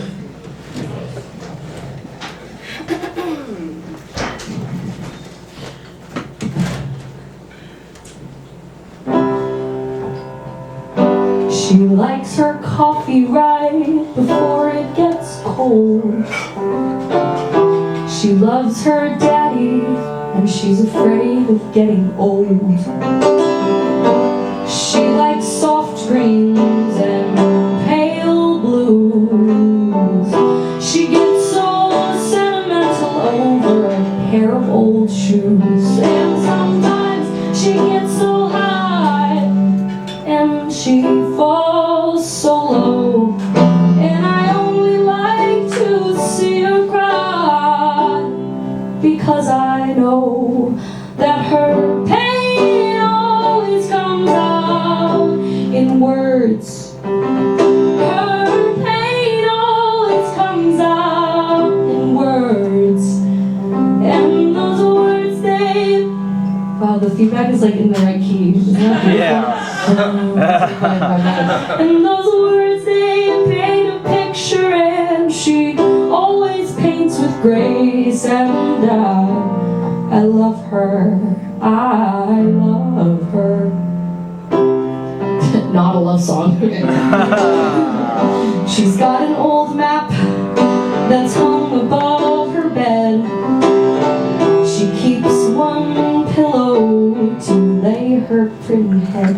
And in the morning, the way her skin glows, it puts the sun to shame, but she'll never know.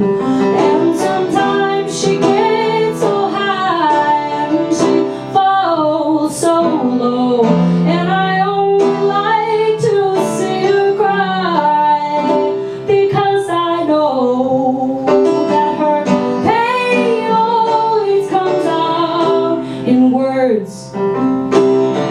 Her pain always comes out in words.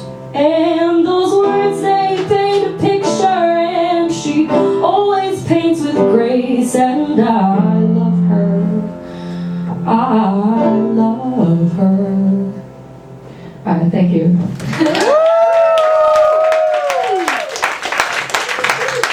Hell yeah. Woo! Hell yes.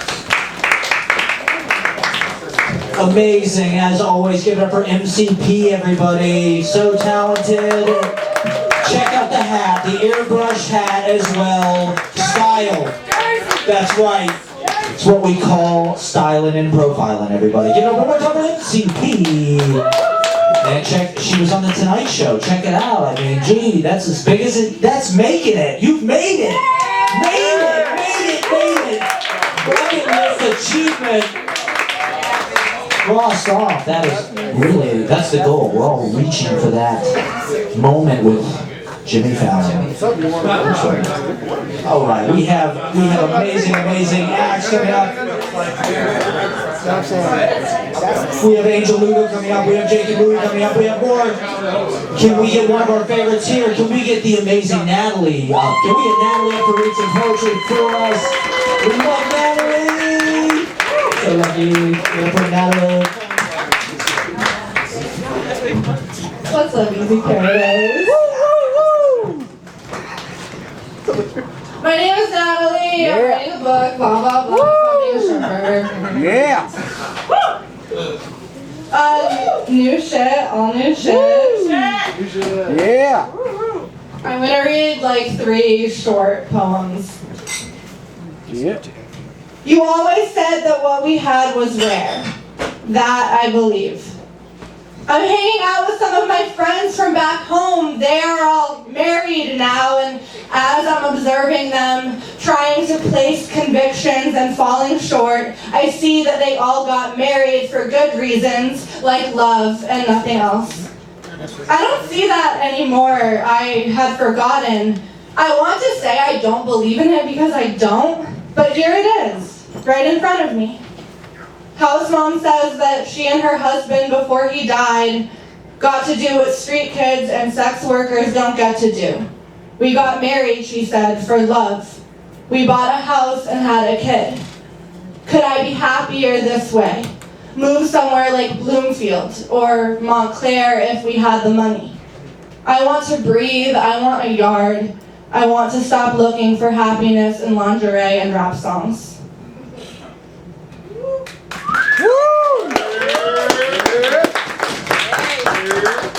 I've met a lot of characters in my universe as a dancer. This is about one of them.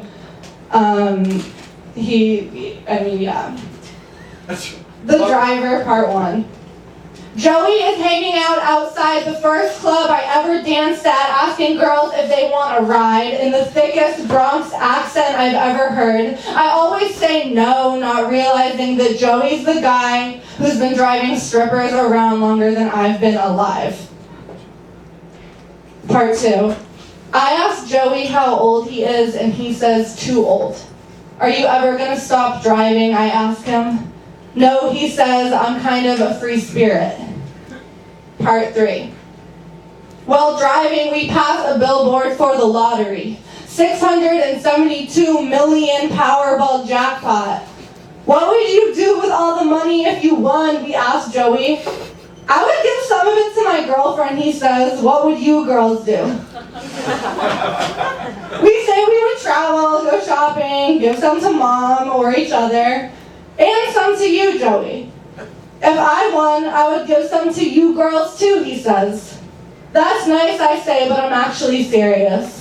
You don't think I'm serious, he says? No, I don't. Then you don't know me that well. Part 4. How's your girlfriend, Joey? Not good, he says. Why not? We broke up. I broke up with her. She'll be better off without me, or I'll be better off without her. Is she still going to die?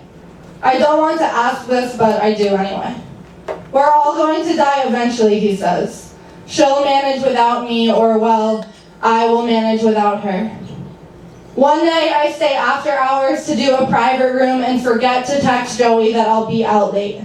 It is during this hour that I learned that while I love saying no to men in the club, I have no idea how to say no to a woman. And she keeps trying to lick me in places I don't want to be licked. When I get out, Joey is still waiting for me.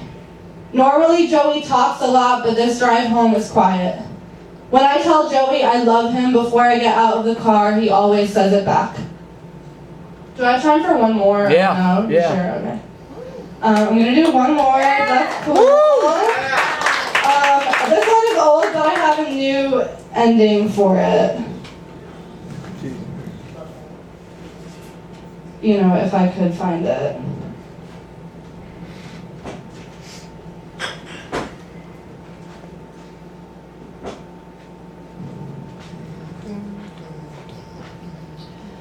Due to the nature of the environment, the sensual rowdiness, mistakes do happen. Dollar bills get crumpled and thrown, slipped into my G-string, and then ripped out and torn. I pulled one out and got a paper cut right next to my clitoris. Money is made of linen though, so I guess it was really a linen cut. When I get home, I tape the broken dollar bills back together while I count. I love the crisp new bills the best. I joked to my dancer friend that we could save them and make a collage of broken $1 bills. If you have over 51% of a bill though, the bank has to take it. So maybe we could just use the other 49%. At that rate, we could just rip all of them right down that 51% line. We could bring thousands of just over $half bills to the bank to be exchanged. That seems tedious, but I really don't want to give up on this whole collage idea. So maybe we could just decide that it was all worth nothing and rip up all the dollar bills like confetti. 5% here, 2% there. We could just shred them or burn them. I never knew what burning linen smelled like before. Imagine a bonfire. Imagine me burning everything I sweat over. I have a dream that I put all the torn up dollar bills in a rocket ship and shoot it at the moon. The shredded cash turns into quarters and the quarters turn into stars. Yes. Thank you.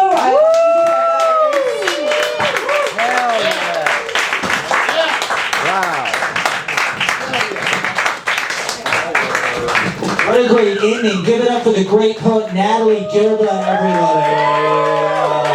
We love having Natalie come out. Look for the book.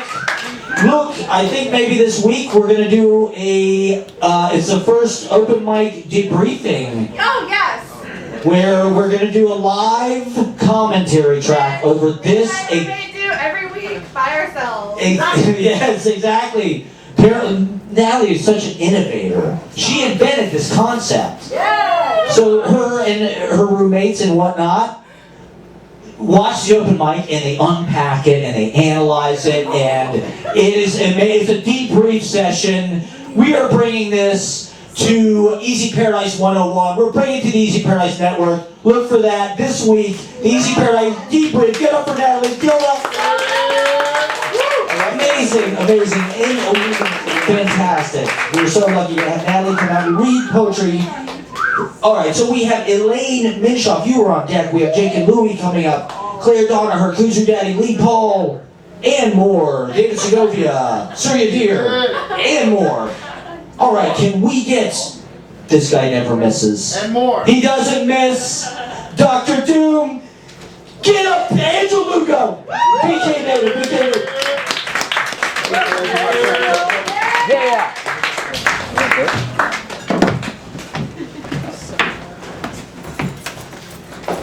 Gotta check myself out. How we doing, y'all? Good evening, good evening. Happy Monday. I know some people don't want to hear that shit. Yeah. Yo, Matt, you mind if I get the wireless? Yeah. Sorry. You know which song? I'll put Skywalker first. Other one out. Oh, I'm freestyle. All right, yeah, I got it. Quick 10 seconds on one. Try it now. Alright, I'm gonna perform a song called Skywalker. It's on my EP. Now, I don't know if I said it. Appreciate y'all. Thank you. Means so much. I make this music for you guys. Please, if you give it a listen, feel the power of smoke of hell. That's what I would want you to do. Yeah. So, yeah. It's called Skywalker. You see, the OG that's making it, he's pulling like a Tupac on me. He disappeared to Cali for like 2 months. And then when I'm asking for my music, he's like, yeah, I'll get to you. I'm like, come on, man. I'm trying to put that shit out. People want it. All right, let's see, hopefully this week. I'm going to freestyle after. I got a beat. I got a little style shit. I was thinking it out. You know, I don't want to be rapping the same shit. You know what I mean? I want to give y'all that fresh shades. I'm ready when you, Yeah. Oh, my Lord.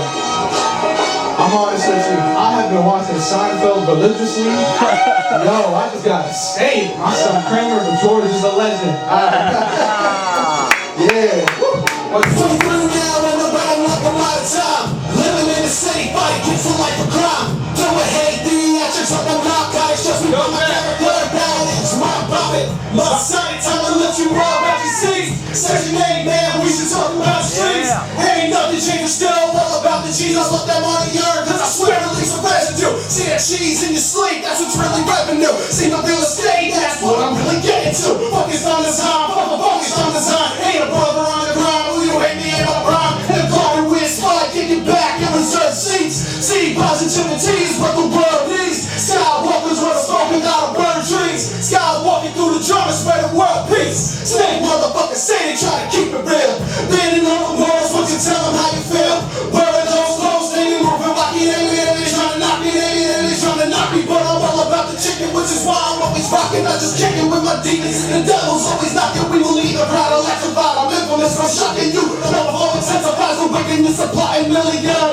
Now, thinking more than that, millionaire, yeah, we move on with that. You was die for the dream, you can never ever stop it. Once you find it, keep it going, they will never ever stop you. They will doubt you, they will knock you, but you must stay true to who now, baby, that's you. Think it's true, change your views, and just make them all the options. Cause it's not a discussion on a movie trending topic, never stop it, put me on the beat. Always watching, always solid, no more falling force, always watching. Song is hard, my band, and I'm always watching. Pass buckle up, you know the hook's already started. Guarded with spike, kicking back in reserve seats. Seeing positivities, what the world needs. Skywalking through the smoking out of burn trees. Skywalking through the drum, spread the world peace. Yeah. Warm it up. I'm gonna stop. This is like a weird thing right here. I'm gonna stop coming right there. All right, my fault, y'all. Couple like sound. Appreciate you. Skywalking on something first when she give me my master. All right. Now I don't want to sound like a cliche, but I'm gonna turn away real quick, and when I turn back, you're gonna know what's gonna happen.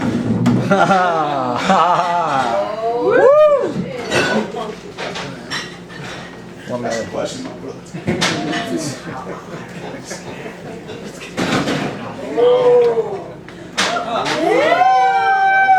History.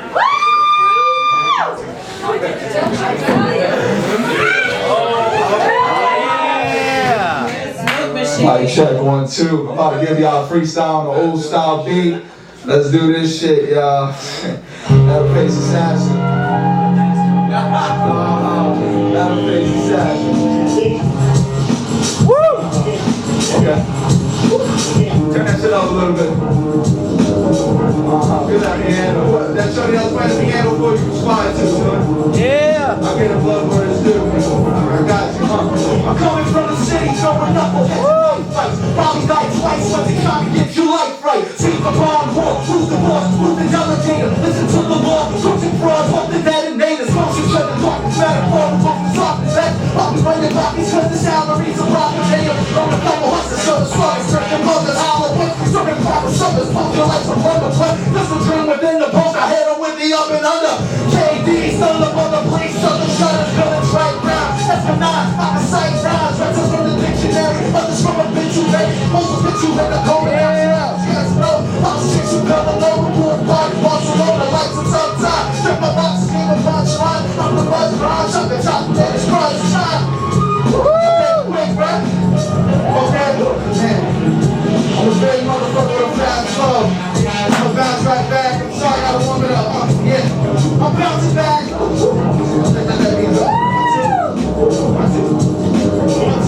Yeah, I'm bouncing back like I never left. Yeah, bouncing back like I never left.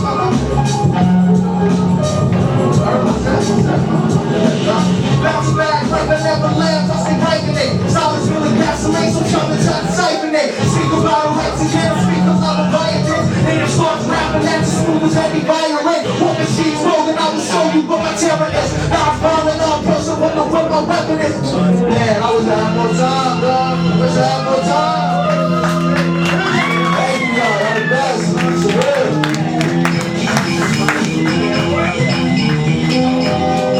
I got QR code. My apologies. I don't want to break down ears. I do real estate. I got apartments.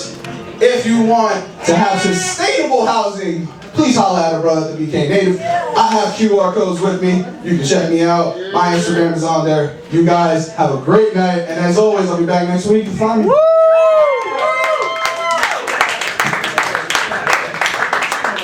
Hell yes. Real estate, QR codes, hip hop, crypto, sustainable energy, renewable housing,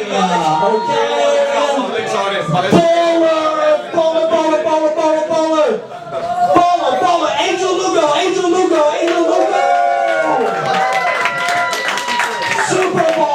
super ballin', you should write a book. There should be a handbook. How do we do it? There should be a manual. You know, okay, my astrologer informed me it is actually not Sagittarius season. I'm sure everybody knew that. Scorpio! Yeah, it's Scorpio season, baby. You know what that means. Fun. Yeah. I don't really know what it means, actually. I think it's like horny, right? Or how was that? Nice! I'm a Scorpio rising. And Ted Berrigan and Alice Natalie are Scorpios, so that's in the energy, everybody, of the poetry. And hell yeah, Scorpio sing Scorpio, everyone. So it's gonna get, I don't know, whatever that means. Killing fuck. Poetry. All right. We have Jake and Louie on deck. We have Ridwan, Hussein. We have Clare, Donaher. We have Kuzu Daddy, Lee Paul, Surya, Dahr, Lazer, and more. Can we get the amazing Elaine Menshoff? Give it up for Elaine Menshoff, everybody. It's an easy paradise debut with your poetry.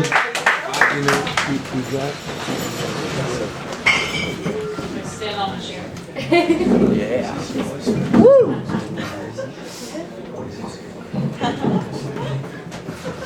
Alright, I think it's only fair I do a love song in return for MCP. Woo! And then I'll do one or two more depending on the vibes. Alright, so this one's MC Pammer. Only I get to call her that.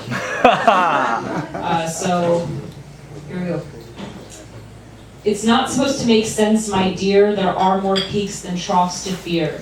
Convention ne'er made the artist thrive. Sometimes you've got to let your baggage drive. Let no one tell you that you will fall. A woman with a story is never small. Study, serve, sing, stall, and time opportunity will call. So collect your stories, collect your men. If it's time to settle, you'll know when, and if it's not, you'll try again. Press them between paper and pen. Right beyond what eyes can see, sing a world that used to be. Every artist should be free, even in a world that can't agree. Yes! All right, next we got fighter jets. Women weren't fighters until I understood. That night you brought him back all bloody from the hood. I didn't know that fighters could have a soft side too, until the cops came knocking that night looking for you. You crawled into my bed and said, please stay awake. I didn't even know it, but I made a big mistake. And that's the night I learned that strength is not a full-time gig. Grateful you got out before you had a grave to dig. Call from M3Cs, do you accept these charges? The call that marked the day your problems were no longer his. That's the day I learned that no two strengths will look the same. You with your new freedom, a new woman you became. Even so, this battle you have won. Look out, sister, this war has just begun. Fighter, fighter, your mind is your gun. Cease not until you cease the sun. Yeah, honey.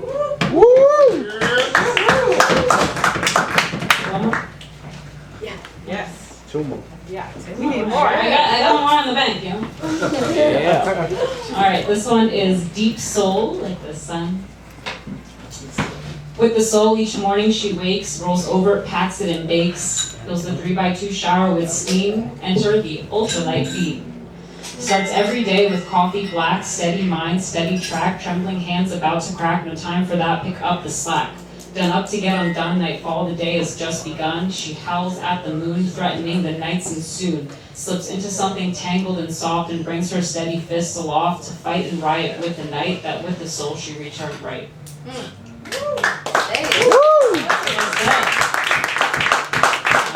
So there's little samples from the love songs of the 2010s. They lingered into the 2020s a little bit, but maybe one day you'll find them in a little design or a poetry book or something. Yeah, go write that book. Yeah, I got that. Yeah. Yeah! Hell yeah. Amazing. Give it up for Elaine, Menshoff, and MCP, everybody. Come on, talent.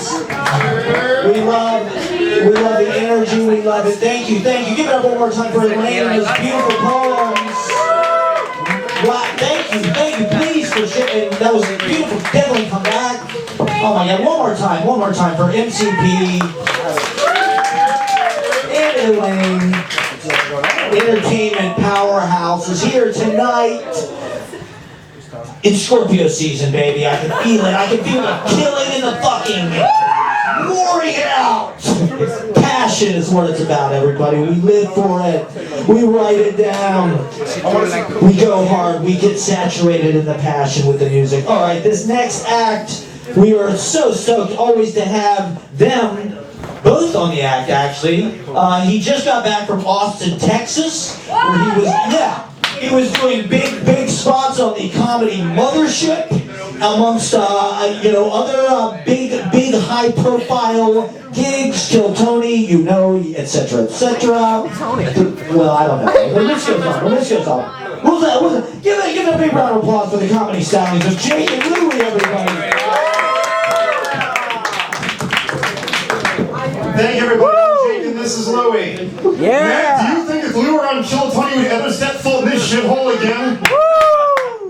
Well, thank you for having us, Matt. I just don't appreciate you stealing my jackets. Anyway, thank you. I'm Jake and this is Louie. Thank you for having us. Obviously, very sad news the past month. Hamas attacked Israel. Israel responded very harshly. There's been a lot of bloodshed in the Middle East. It's very tragic. Yeah, at first I supported Israel, but then I spent 6 hours jerking off to Mia Khalifa. So I think I'm on Palestine's side now.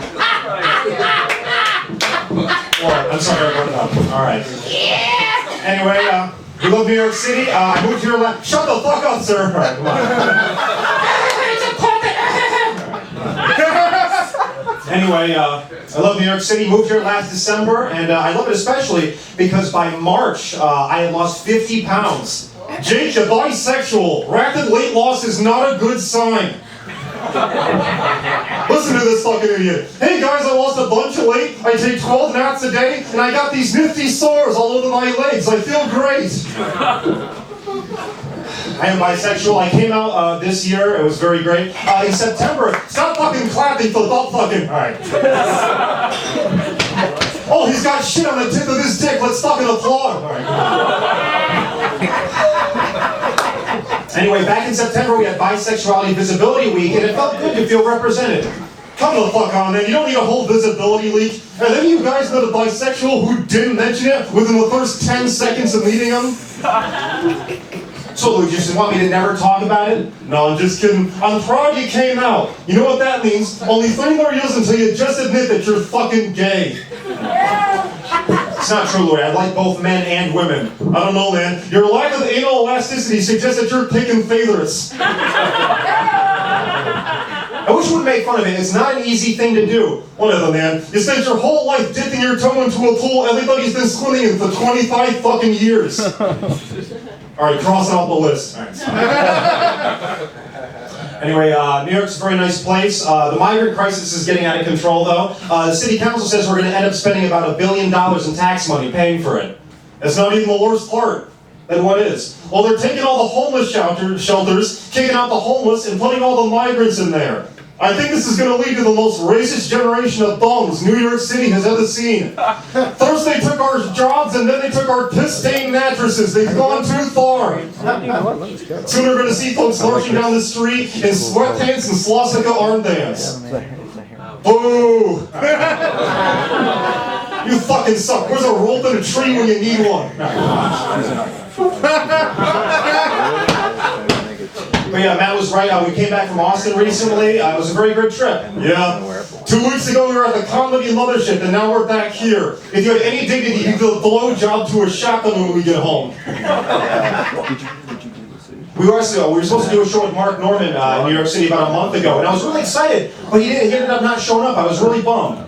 What did you think was going to happen, Jake? Did you think he was going to watch it, be impressed, and take you on tour? No, he was going to sit in the green room, sip his coffee, and say, "Tell me when that puppeteering faggot gets off stage." Stop touching the caramel-colored cocksucker. Alright, good. So slaughtering folks in the Middle East was good, but faggot was a little too far. Good to know your guys' line. What are we getting, a dildo? No, it's the... Jesus Christ. Half black, bisexual, with a light puppet. If the Klansman walked in here, his fucking head would explode. Would it fucking kill you to blink while you're making me talk at least? Jesus Christ. I'm sorry. Fucking hell, I'm telling a joke up here. You look like a kid disassociating while his uncle fucks him. Alright, get your fucking shitty jokes out, man. Alright, it's fine. Alright, Subway takes some getting used to. Been here for a year, but still getting used to. Yeah. On the way over here, there was a guy standing up rapping on the subway the entire time. He kept singing, "I don't work for money, money work for me." I think the irony of him singing that into an unplugged microphone on the J train was lost on him.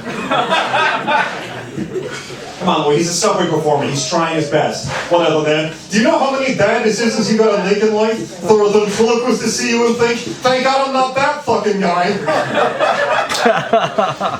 You got these Latinas selling candy bars down there? Yeah, Louie, don't give them a hard time. They're just trying to make some extra money. Listen, that's fine. But can somebody tell them that they can make extra money and keep their dignity by selling asshole photos on OnlyFans? Thank you, NCP. Jesus Christ, we had a Tonight Show act here, now we have the fucking Muppet Show's rejects. Louie, I just wish you learned to be a bit more positive. You know what this fucker does on the weekends? He goes to the obituaries looking for kids who died recently, just so he can go to their parents' garage sales to get me new outfits. It's getting hard to do in America because all the shirts have bullet holes in them. Is that positive enough for you, faggot? Thank you, everybody. I'm Jake.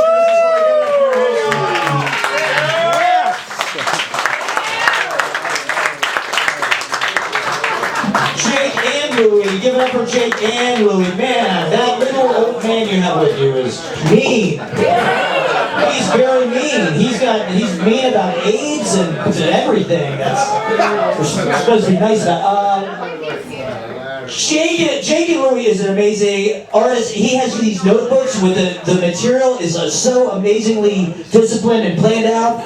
And I thought maybe he was going to do some of the toned down jokes tonight. First thing, Israel-Palestine. Here we go. Give it up for Jake and Louie. We want to hear what the girl has to say. We love Jake and Louie. They're amazing. Hilarious, hilarious, hilarious. The magic of show business, everybody. That is the real. I mean, I thought it was real. It's amazing. All right. So we have the amazing Clare Donaher on deck, everyone. We're so stoked.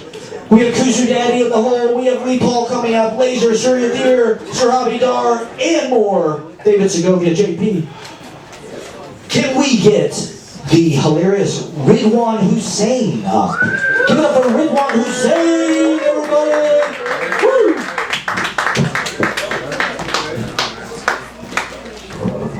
Hello, everyone. Woo! Hello? Yeah. Okay. People are still here. It's good to be here. I'm from England. It's good time. Anyway, who the fuck said dude? I'm Pakistani. What? I'm Pakistani. You're Pakistani? Well, I am too. This is confusing. I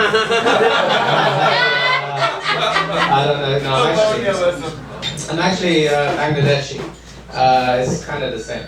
I live in a very multicultural area in London, right? It's cool. My dad was speaking to my neighbor who's white, right? And they were talking about the phrase, it takes a village to raise a child. Have you guys heard that phrase? Yeah. Yeah, it's a weird, I have to say, they were agreeing, but it sounded way better coming from the white guy, you know? The white guy agreed, but my dad agreed, you know? Because when my dad, like we're Bangladeshi, right? Bangladeshis, we hit our kids, right? So when my dad was like, oh yeah, it takes a village to raise a child. It did sound like he was saying, I want to be able to hit other people's kids too. You know? I thought the white guy was like, oh, let's share morals and, you know, perspectives. And my dad was just looking out the window like, I need to beat the fuck out of these. I think, yeah, you can't run a society like that anymore. Because the white parent, none of the kids would respect the white parents, I think. You know? Because in my area, it's just, it's so many cultures. Every culture just hits kids, except for whites. So I think they would be treated like substitute teachers. Right? Where they just gonna, I don't think teachers should be able to hit kids. I do think substitute teachers should be able to hit kids. I think that's the only chance, maybe. And it's less traumatizing, you know? Just for the kids. He's slapping me, but I'm not gonna see him again, so it's so I don't know if you guys relate to this, but in my school, the languages teachers, they were treated the worst. Right? We went through 3 Spanish teachers in 1 year. Right? And it's crazy, and I realized it's because Spanish teachers are all they're all 5-foot-tall women who love kids, and they're like, oh, I want to help, you know, and the kids are like, oh, we sense weakness in you, and they just get destroyed, right? And I think it was a wrong idea to just get another Spanish teacher. I think if your kids misbehave too much for Spanish, then you got to upgrade to German or something, right? And you just get in some big shot putter lady right, to come in and teach your kids German, and then German, you know. Too bad for German, maybe you learn Russian or something. I don't know. Okay, that's where that one ends. I've been doing touristy shit. I'm here for a month, so I've been doing touristy shit, but I don't have any money. It's weird doing touristy shit when you don't have any money, because you end up just kind of walking in public areas. Yeah. So, and you're taking pictures, right? And all your pictures are just, it's like one building, and in front of it is just multiple people just on a commute, basically. Just annoyed people, and you're getting annoyed taking pictures. I like tourists. I get why the touristy shit exists, you know, because it does give an excuse for ugly people to be in photographs. Right? That's the only chance we get. You know, we get an ID and the Brooklyn Bridge. You know, that's what we get. Anyone has a smile in the ID, so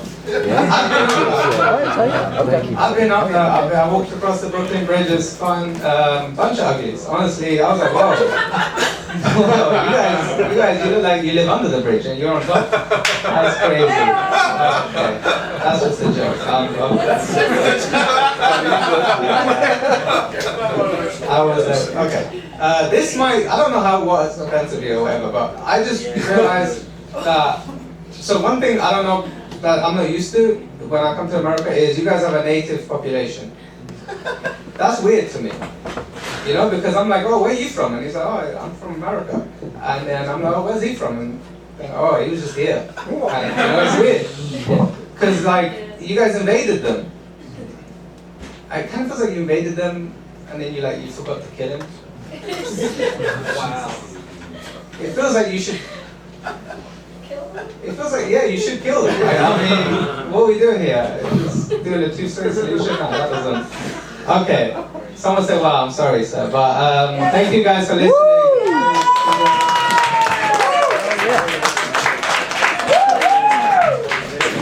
Give it up for Ridwan Hussein, everybody. That was hilarious stuff. Are you on vacation? Or he's talking about Patel. All right, well, anyway, check him out on social. Are you on vacation? Or? Yeah. All right, well, thanks for stopping. And where are you based out of? Oh, fuck, you said that probably a bunch of times. Okay, well, so it wasn't my fault. That's actually, thank you. That's right. I have so many.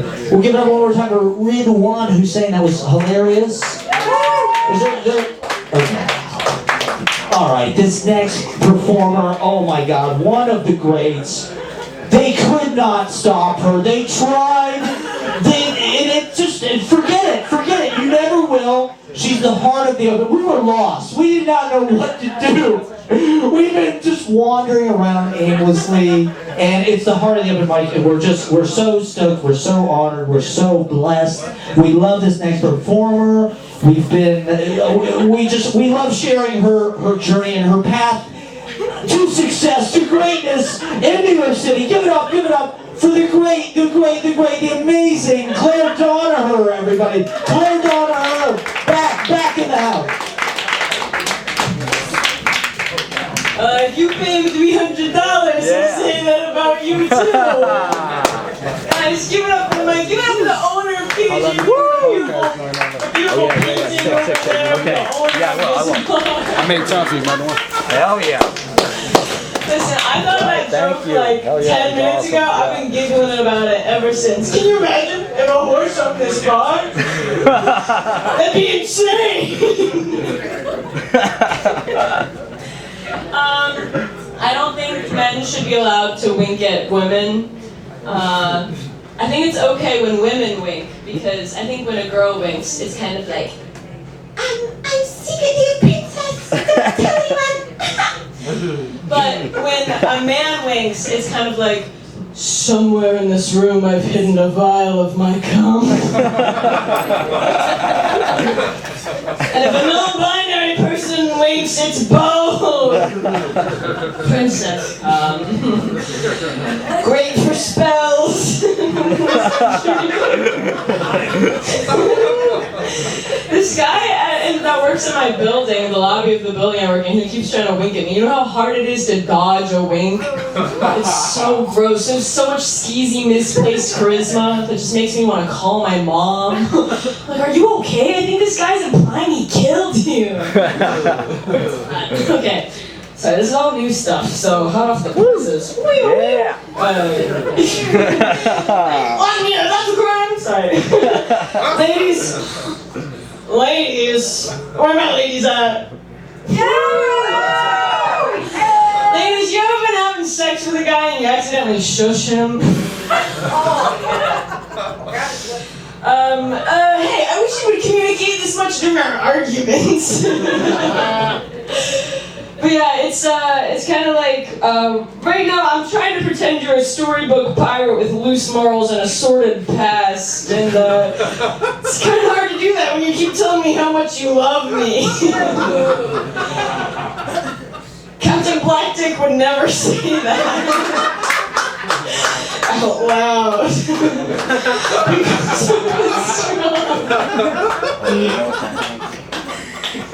I can't help it. Like, I think. Oh! They silenced me for telling the truth. Has to stop. Too much truth. I don't know how to do it now. Okay. Line up the dots, Yeah. honey. It's like sex. Never had it. I'm a virgin. My blood also good for spells. Anyway, I was talking about sexual advances. I lied. I have had sex. But I think girls in my generation, our introduction to sex was kind of through fan fiction. You know, like even before porn. Maybe I was just a nerd or whatever. But okay, there's some girls here. Do any of you know what Wattpad is? Yeah. Okay, alright. Some people are finally gonna understand my Wattpad jokes. So basically, Wattpad is the most ethical form of porn because it was written by 14-year-old girls for 14-year-old girls. It's an employee-owned company.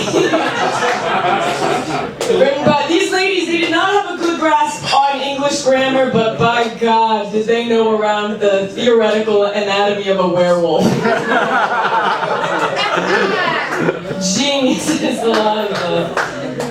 Yeah, I actually, like, I used to get in trouble. I was, like, a very avid reader growing up. It wasn't all porn, okay? A lot of it was. Some of it wasn't. But, like, so I used to read just any of these books on my iPod, because it was easier to not get caught in class that way, so I'd read, like, whatever books they had on Wattpad. And there was one time I went to the bathroom, and I was, you know, on my iPod reading, and then I get back to class, and afterwards the teachers pull me aside, and they're like, Claire, we know you were going through the halls, hanging out with your friends, and skipping class. And I was like, actually, I was taking a shit and rooting for a mismatched couple to finally get it right this time. Yeah, the cage fighter and the ballet dancer can be dance partners. That's actually one of the titles was like, it was a question, form of a question was the title, and it was like, the cage fighter and the ballet dancer are dance partners? And then they fuck. And he's a werewolf. Dating in New York. Have you heard about this? I know this. Dating in New York as a lady is really hard because, so as a woman, if you guys don't know, you have to go through someone's entire online persona to figure out if you're gonna get got or not, you know? So it's like, I used to live in Pittsburgh and this was so easy. It was like 2 Instagram posts from an 8th grade dance every time, and a bunch of tweets from 2011 that like aren't not homophobic. And you just kind of have to be like, he'll do. I will love him and fix him with my love. But here it's like hours and hours of podcasts, and you know you're down bad when you're listening to a podcast that's got less than 100 views. At that point it's just you and his mother. You're just like, he's so well spoken. I wish he'd lean a bit closer to the mic. Speak up, baby. And then it's like, I have this delusion where I'm like, somewhere in this 2-hour-long podcast, he's gonna take 10 minutes to describe his ideal woman. You guys ever heard of boys' podcasts before? They never get to that. Boy podcasts are like, would you rather fart every time he smiled? Or shit your pants and shoot your mom? I'm still trying to read into that shit. I'm like, okay, if he's a fart guy, I've gotta learn how to cook. And if he's a shit pants mom killer, God, I've gotta get my nipples pierced like this. The cage fighters. I'll do one more little one. I was raised Catholic. Any Pope heads? Yeah, I was raised so Catholic. My mom was actually a nun, so I'm more Catholic than any of you. I'm getting the hug free. No, baby, no, baby. But I'm kind of like my mom in that I go for guys that remind me of Jesus. And then after I get to know him, I want to I killed him in public with nails and a hammer. Alright, I love you guys. Give it up for the owner of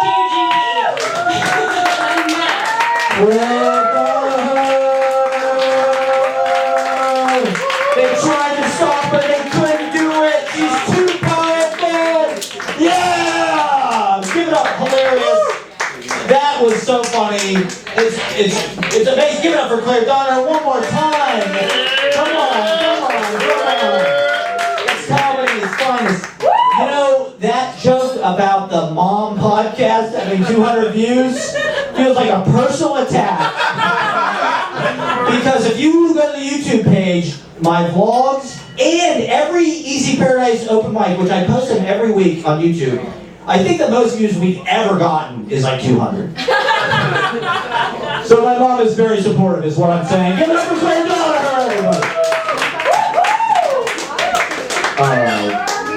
Oh my God, the acts just keep getting, it's just more and more powerful. So we have Lee Paul on deck, we have Lazer coming up, Surya, sarabhi, dahr, Jason King, Mena, Lora, and more.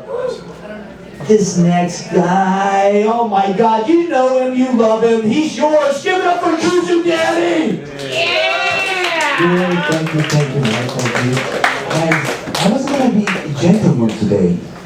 And you know, each time that I come here, I wanna play 1, 2, 3. You know, they say, how about basket? You know, does anybody know my song, Kuzu Daddy songs? Woo! Woo! Nobody knows. So I cannot be a gentleman, so I have to pick again.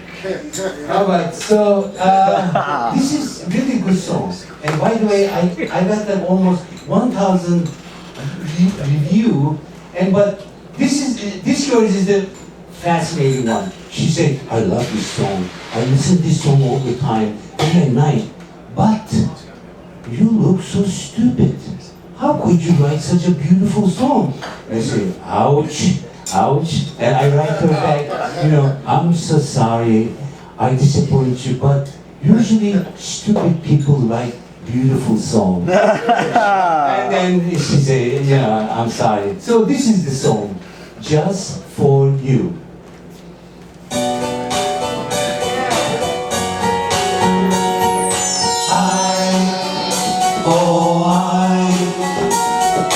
Give my love just for you. I believe that God created you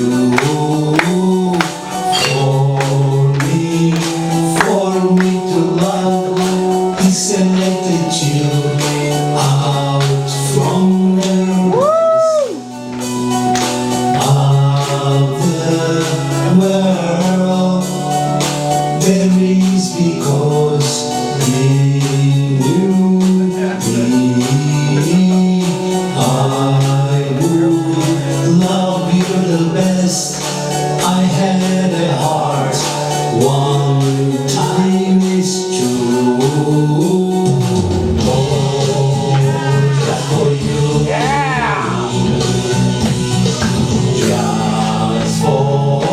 Just for you.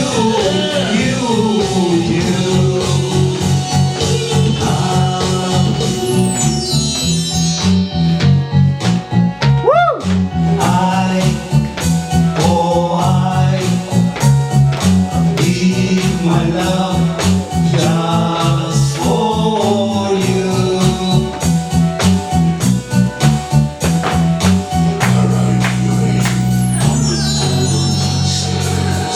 So angels will know and see just how much you mean to me.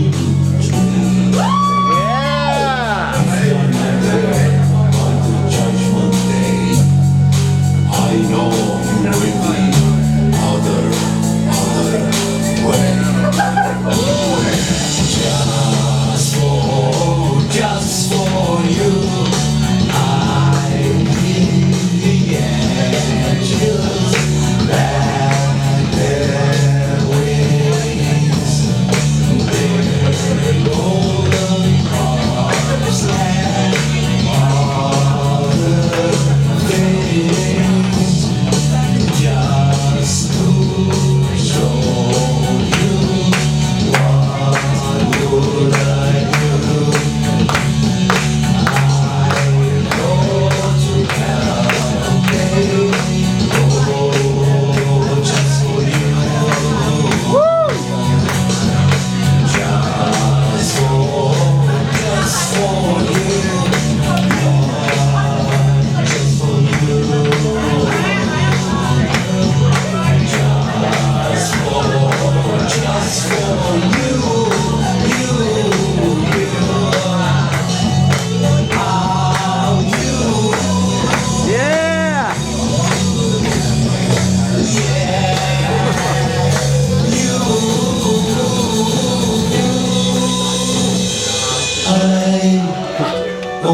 give my love just for you. Just for you guys. Okay. So this is slow song.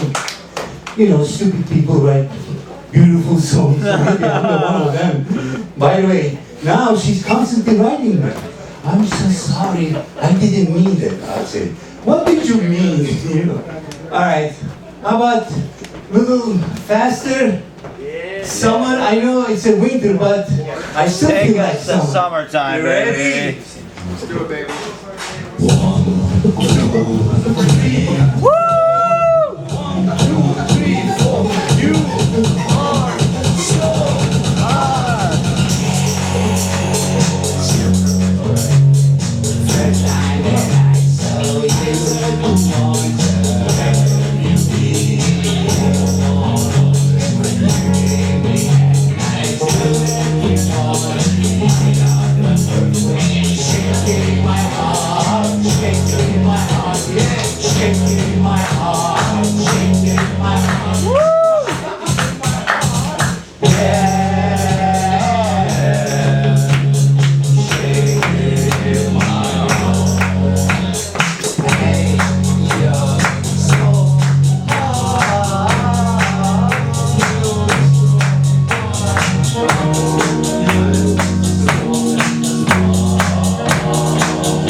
Thank you, thank you, thank you. Thank you, Kuzu Daddy.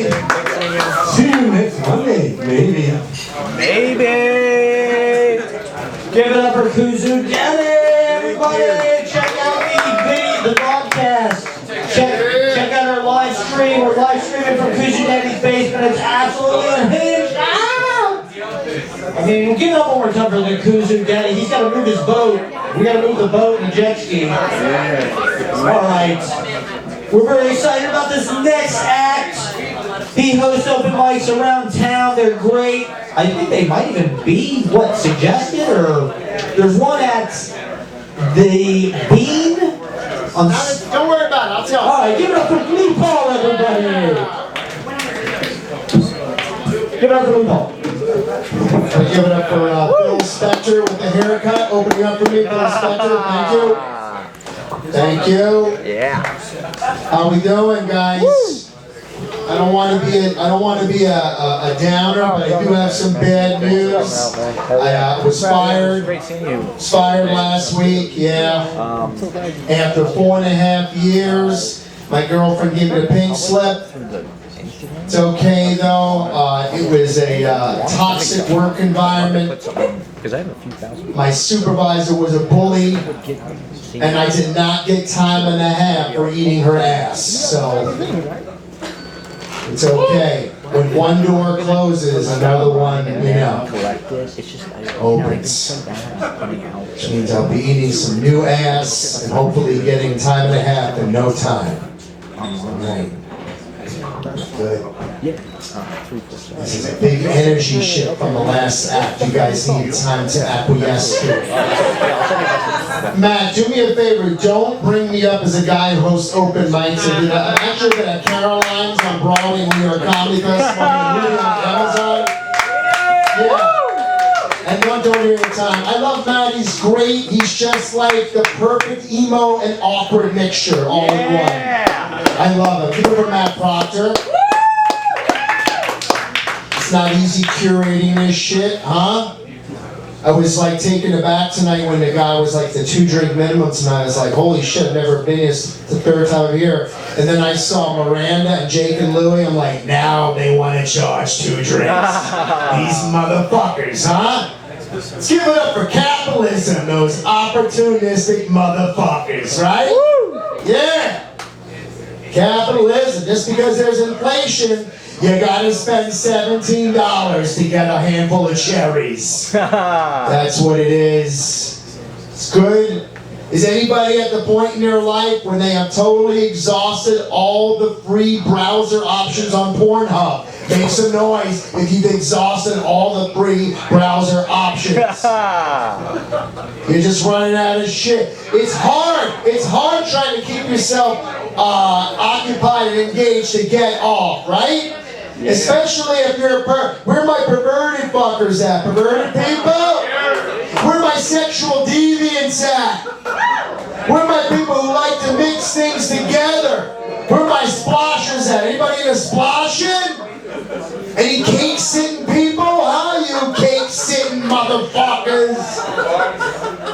I know you know what cake-sitting is? You just take your naked ass and you just shove it in a cake. You just sit down. When you start cake-sitting and change your whole perspective, you can't walk past the bakery the same ever again.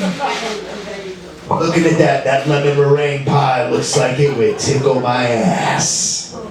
Yeah. Splashing. Yeah. Splashing is when you mix food and sex together. Yeah, you can like throw yourself in the cake or maybe pudding. Yeah. It has to be stuff that's like edible and also has the viscosity of sexual fluids. Yeah. Into that. Like fat kids just doing Nuru with tapioca. Yeah. Little Nuru tapioca massage. This guy goes to Chinatown. He gets it. Let's give it up for white privilege and massage parlors. There he is.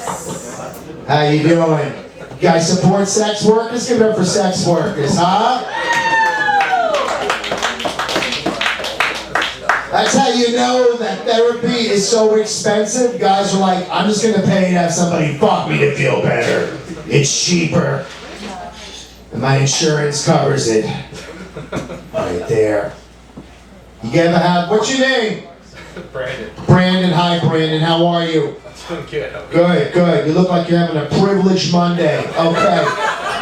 Give it up for Brandon. Brandon, you ever have, you like the Muppets?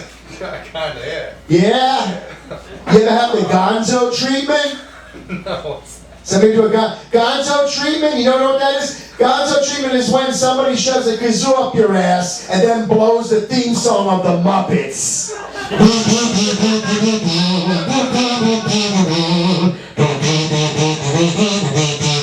Everybody.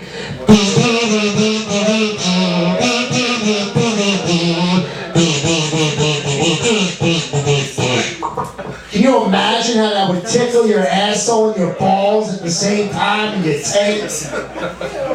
Really get in the G spot, right? We have a lot of hatred going on now. I don't like it. I love people. I love you guys. I love you guys. I love people. I don't like hatred. We got a lot of phobias. Homophobia is rampant.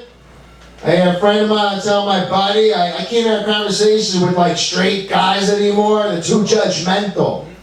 Like my friend, I said, yeah, you know, I can't even, I'm at the point in my life, I can't even enjoy a blowjob unless a girl's got her finger in my ass. You know what I'm saying?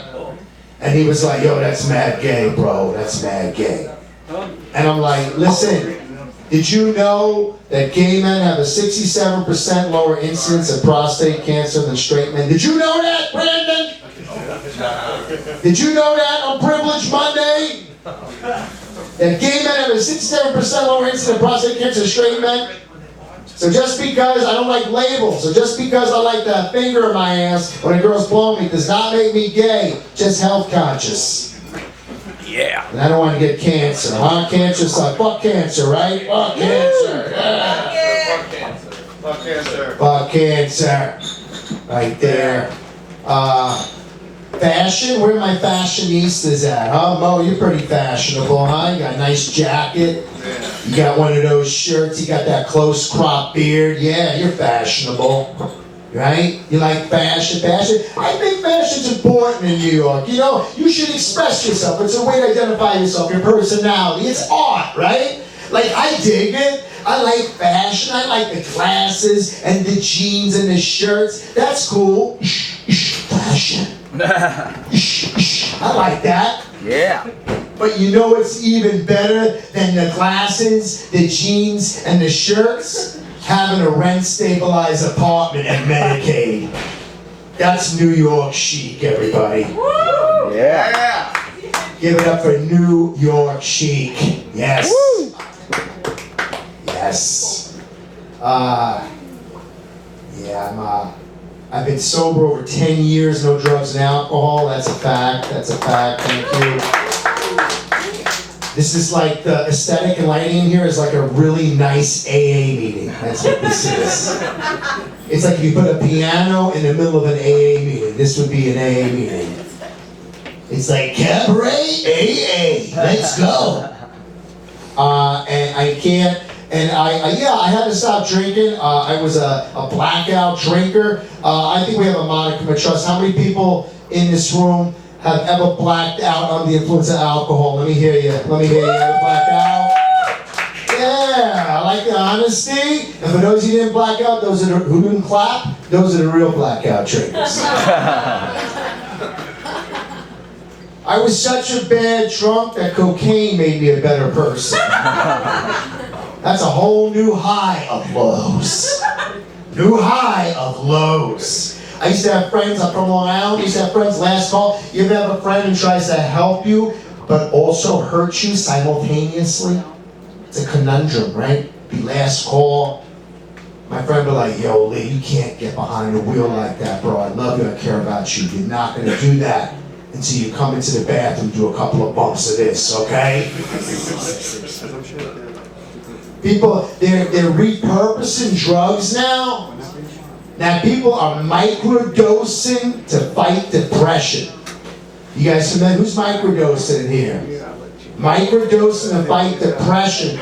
Bitch, I used to macrodose to fight reality. I want to treat you. And now they have like medicinal and medical weed. Weed is too strong today. Weed is not supposed to be strong. Heroin and cocaine is strong. Those are strong drugs. Weed is for the weak. Weed is for the weak. Right? Yeah. You should be able to like smoke a blunt and like drive and go to school or work functionally. Now, Brandon, you fuckers, you have like a piece of a brownie, you become autistic. I'm like, Brandon, you just had a piece of chocolate. Why are you drooling and not making eye contact? You gotta go. But I'll leave you with this. My father is a hard-nosed Italian from Brooklyn. Yeah. My mother's a Russian Jew from Queens. Yeah. And I was conceived in a Dunkin' Donuts parking lot on Long Island. A joke was sponsored by the NTA. If you see something, keep your mouth shut and keep walking. Tell it to your therapist. Think whatever you are in life, I think my message is be proud of who and what you are. Be proud! Fuck everybody else, do you, be you! Be proud! Yeah. I am proud of being Jewish. I just think our services lack a little bit of substance. They're a little boring. You know, Hebrew's a beautiful language. It's 5,800 years old. It needs a fucking reboot, okay? It's like,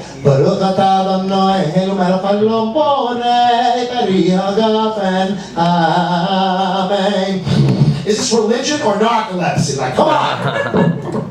And my friend took me to a gospel church down south, and that shit changed my life. People were dancing, singing. I'm like, yo, this is how you talk to God. This is how you elevate yourself to a higher level. Can you imagine if you mix gospel music and Judaism? What would it sound like? Do me a favor. Put your hands together. Clap on beat. Ba, ba, ba, ba, ba. Mm-hmm. Mm-hmm. Mm-hmm.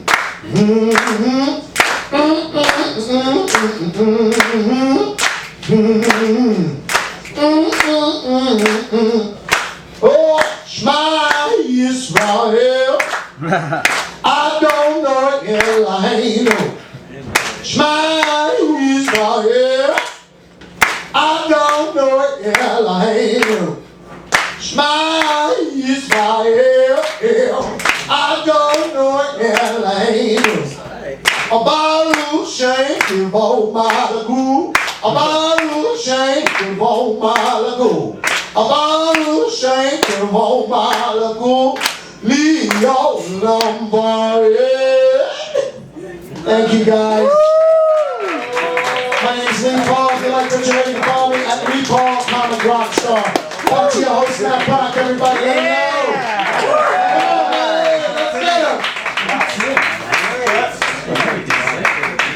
Give it up to Lee Paul, everybody. There's Master. He's headlined at Caroline's and all over town.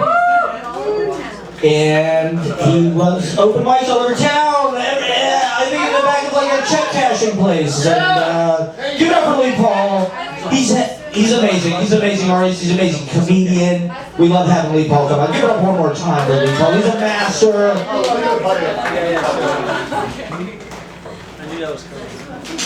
I live in Midwood and the grocery stores are lit out there. They have like this Hasidic, like disco music. I added some of it to my YouTube playlist because it was so incredibly fucking lit. I mean, it really is amazing. I'll play some of it maybe later tonight. Alright, we're very stoked about this next act. He's a great musician, and we love having him out. Could we get David Segovia up to play some tunes for us? We have Lazer coming up. We have Surya coming up. We have sarabhi dahr coming up. We have Jason King. We have Mena, Lora. If I didn't read your name, send me a message. We are coming to the finale of the show. Thank you for sticking around. It's been a humdinger, I think we can say, here in November. Humdinger, baby. It's been a humdinger. Mid-November. We're getting through it. The leaves are in full Harry Met Sally mode. I'm having an orgasm eating a fucking sandwich. And I'm ready to hear some amazing guitar. You know, I'm going to read some more poetry. Oh yeah, go ahead, Matt. Do you need a minute or? I need a minute. Okay. So I'm just going to read this Ted Berrigan poem real fast. It's obscene, and I think the comedians will like it because it's one of my all-time favorites. Hey. It's about the art world. Dinner at George and Katie Schneeman's. They're great painters. George Schneeman, check out George Schneeman. He lived on St. Mark's Place. This is a true story. Dinner at George and Katie Schneeman's. She was pretty swacked by the time she put the spaghetti and meatballs into the orgy pasta bowl. There was mixed salt and pepper in the titty tweak pasta bowl. Okay, this does have a sort of antiquated racial slur. Trigger warning. We drank some Dago Red. I apologize. I did not write this. I did not.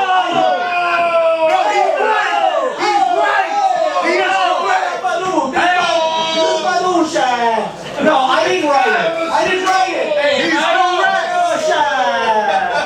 He's yeah. Sorry. I'm so sorry to the Italian community. To bring this hatred. We drank some red from glazed girly demi-toss cups. After which we engaged in heterosexual intercourse, mutual masturbation, fellatio, and cunnilingus. For dessert, we stared at a cupboard full of art critic friends, sgraffitoed into underglazes on vases. We did have a very nice time. The titty tweaker pasta bowls, everybody. All right, that's Ted Berrigan. Happy birthday, Ted. The demi-toss cups. The demi-toss cups. Ladies and gentlemen, give it up for David Segovia. The great David Segovia. Great, yes. Give it up for David Segovia, everybody. Come on.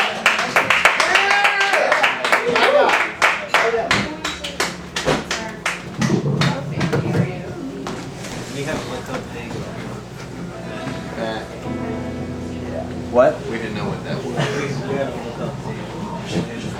It sounds like a word from a chorus in a reggaeton. It's like I don't even know. It's you know. Does it see? Is it was the original? Oh yeah. I would love to look up all the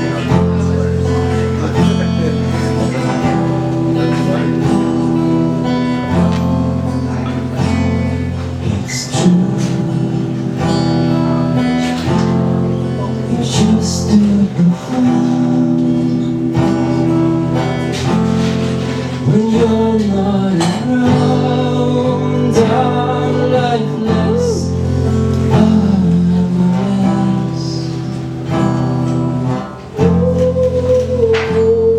It's you, the loveliest in town, the holiest of sounds come from you. They come from you. With you like the clouds, a sanctified ground. Hold me soon, I could believe you too.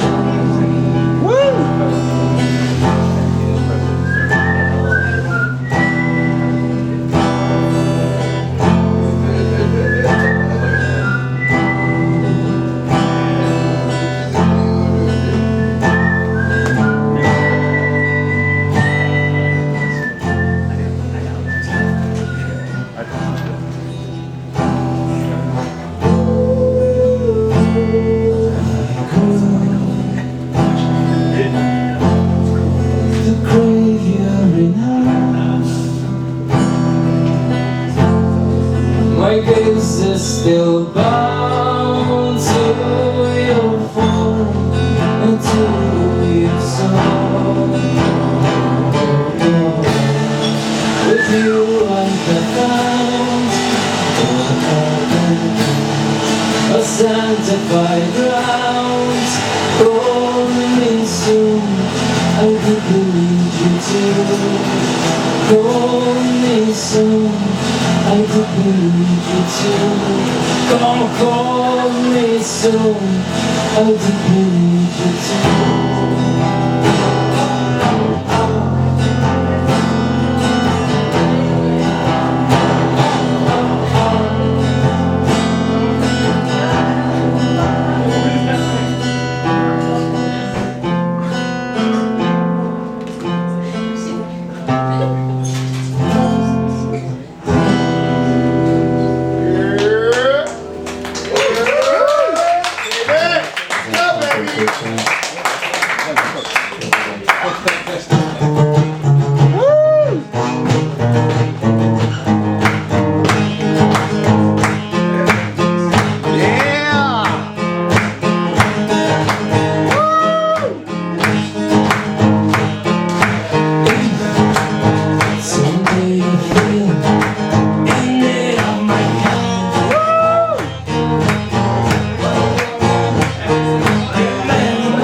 Thank you, David. A quickie, a little one. Yeah, hell yeah. Give it up for David Segovia, everybody. The great David Segovia. God, that was a beautiful song. That first song, I love that song. Brooklyn Dave on Instagram, check out, follow his content. Consume the content. Hell yeah. Absorb the content. Click it, like it, share it, maybe even. Lick it, and stick it. I don't, yeah, exactly. I'm not on X. I quit it. I quit it when he bought it. I was like, fuck no. I'm not. Never. I'm not gonna support this. Alright. We have so much amazing entertainment. I swear to God. I swear to you people. You are not gonna regret every second you remain here because it is top notch. Okay? It's all killer. It's all killer. This is not even an open mic. It's a misnomer. It's not, okay? This is the best of the best. This is like Jean-Claude Van Damme, okay? This is Mortal Kombat. These are the finest warriors. The finest specimens of show business, okay? Kuzu Daddy told me I could have a body like Bruce Lee. He said if I worked out, he'd be like, you look like Bruce Lee. So I'm gonna start to work out. Alright, anyway. Surya Joe's on deck. Sir Hobby Dahr is coming up. Jason King, Mena Lora. Can we get the amazing Lazer? Yeah!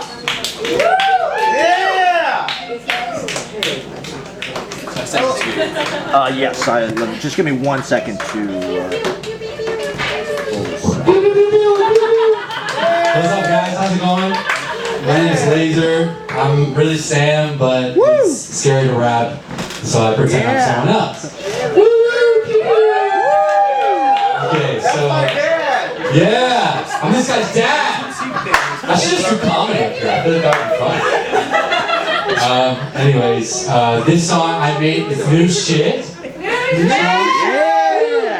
And I made it in the morning after my first joint, so it was very relaxed and free and fun. So hopefully it's the same way here. Okay, whenever you're ready. Go.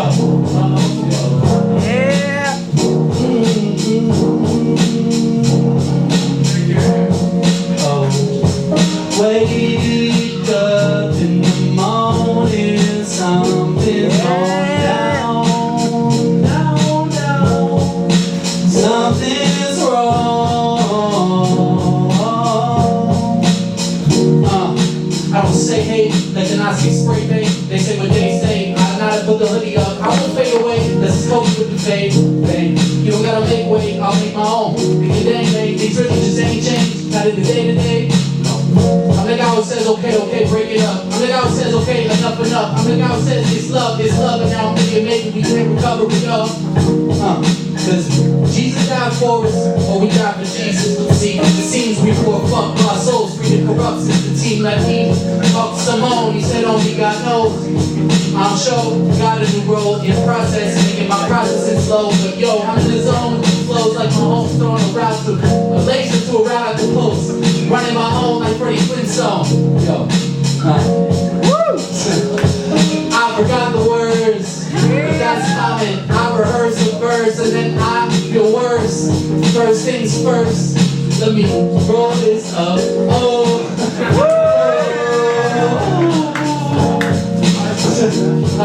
I'm closer, my feet to the pavement like homeless with close to no composure. I'm a soldier in covert, keeping kosher. I'm a goat for sacrifice. Got on no shirt, but my service unmatched like a light turd. You probably overwhelmed when it overlaps so many times. Word, let me keep it simpler. Only I know. I don't flow and I don't know. You know, I don't know. I'm slow open on the draw while I write. Only I know. Whatever, it was for fun. So thank you for making me have fun tonight. My name's Lazer. KG is the best. Guy's a legend. He's in paradise. Alright. I guess I got another verse, but let me pull it up. Yeah. Oh. You want to just run it back one more time and then I'll do another verse?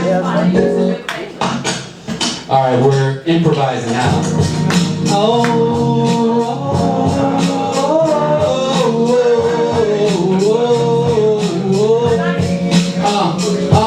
Let me preface, I'm working on getting less aggressive, overly expressive, over oppression, etc. That's about the extent of what the public can handle. I don't remember when judges became judges and panels on social. I kind of stock prayers and candles. I'm Jewish, does that get me canceled? I'm hot like the pan where you can't touch the handle. Angels overhead where my eyes aiming, amen. Yes, or too complicated. I kind of hate this life the way it is, but that's okay, I just like to change it. Can we combine the races like a lane switch, or like two long distance track meets running simultaneous? Actually, I'm probably over-explaining. I like when it's raining, but suffering ain't draining, or just knowing that the subway drains it, maybe. Are we danger, baby? Are we in danger, baby? Can you help me find safety, baby? I've been feeling crazy lately, like I need a laser beam to take me away from the gaming stations, from this creative matrix. God made it so amazing, but God, I need a break. When is that coming? Okay, man, I need a break, man. Okay, man. Oh, this beat's so nice. Oh, that's a nice story. I'll write a second verse, I promise. Thank you. Freestyle, he's telling me to do it for a while. I'm like, I do, I got you, I'm a nice you can do it like I can do, I improve. I'm learning lessons, I'm telling my brethren to get ahead and they listening. I see subliminal shit and I'm giving them love, I'm giving them hugs. I say what up to my homies, I tell them nobody can fuck with us and they know that, you see. I don't know. Just go. Alright, thank you y'all. Thank you, have a good one. It's fun, I like it, you know, it's like improv, you know? It's totally like, very, you know, it's almost, alright. Oh my god. Yeah! Lazer! I mean, you live up to the name. Those rhymes are laser-like in their precision, let me tell you. I mean, I think we all realize it. Don't we?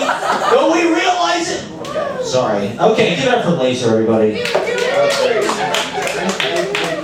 Entertained! Easy paradise open mic. Are you entertained? Yeah! Who's ready for the next act? Who's ready for more? You want to see more? Alright, this next comedian is one of the funniest. He really is a great comedian. He's one of the funniest, smartest comedians working. I think I ran into him on Bleecker Street in front of the comedy shop. You know why? Because professional. It's deserved. He makes the big bucks. He's getting paid. Give it up for Surya, dear everybody. Yeah, let's go. Yeah, thanks. You saw me barking for my time on stage. That's what you're describing. Real professional. No, just kidding. I'm very good at this.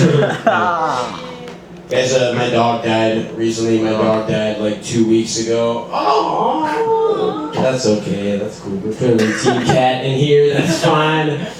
My dog died, dude. I've been trying to talk through it. I've been trying to like work on some dead dog jokes in the last couple of shows I've been at. I was at a show 2 days ago, and there were a bunch of like Dominican guys sitting in the front row. And when I said my dog died, they all like together, all of them just went, "How old was he? How old was your dog?"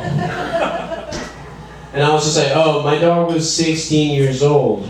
And then in unison, they all just went, "Good life, long life, good life, good life, long life, good life, it's okay, your dog's dead, it's okay, yeah, good life, long life." I was like, that's so wholesome, that's so sweet. I can't wait to turn this into a vaguely racist bit. I can't. It's gonna be sick. My dog's dead. I don't know. People have been trying to console me. My dad was trying to console me the other day. He was just like, "Oh, don't worry, your dog's in a better place now." And I was like, "Oh, thanks, Dad." And then he just goes, "Yeah, he's been reincarnated into a better body." I was like, "Can you not use my dog's death to plug Hinduism, dude? Can you not do that? Can you not use my dog dying to plug our weird Percy Jackson religion? Can you not?" I hate Hinduism. It sucks. It's like a shitty version of GTA. No, don't woo it. You can respawn in Hinduism, but their karma exists, so you can't run people over with your car or eat beef, which sucks because a hamburger is the perfect meal after you do a hit and run. The set is sponsored by McDonald's. But I hate Hinduism. My dad, to further push his Hindu agenda when my dog died, he cremated my dog, which really pissed me off. I didn't want that for my dog. I wanted my dog to be frozen. I wanted my dog to be cryogenically frozen like Walt Disney, with us forever preserving my dog's anti-Semitism. That would have been sick. Yeah. No, you know how like dogs have prejudices? You know how some dogs hate like black people and stuff? Like my dog might be the only dog that hates Jewish people. It might also be the only dog that has been trained to hate Jewish people. Propels. And what? Nice. What else? I can grow a beard pretty fast. You guys want to see? Just a little beard joke. I grow a beard pretty fast. I'm clean shaven right now, dude. I feel bad for my girlfriend because like I'll go to bed with a clean shaven face, but the next morning she'll wake up and she'll be lying next to a homeless person. That's how fast I can grow my beard. But by homeless person, I mean the homeless person I pay to sleep next to my girlfriend the next morning while I shave my beard in the bathroom. That's right. It's just like, wait, what do I do? Do I just lie there? Yeah, do you want the burrito or not? Do you want... My parents, they always tell me to shave my beard before I travel because they think the TSA is going to see my beard and think I'm a terrorist.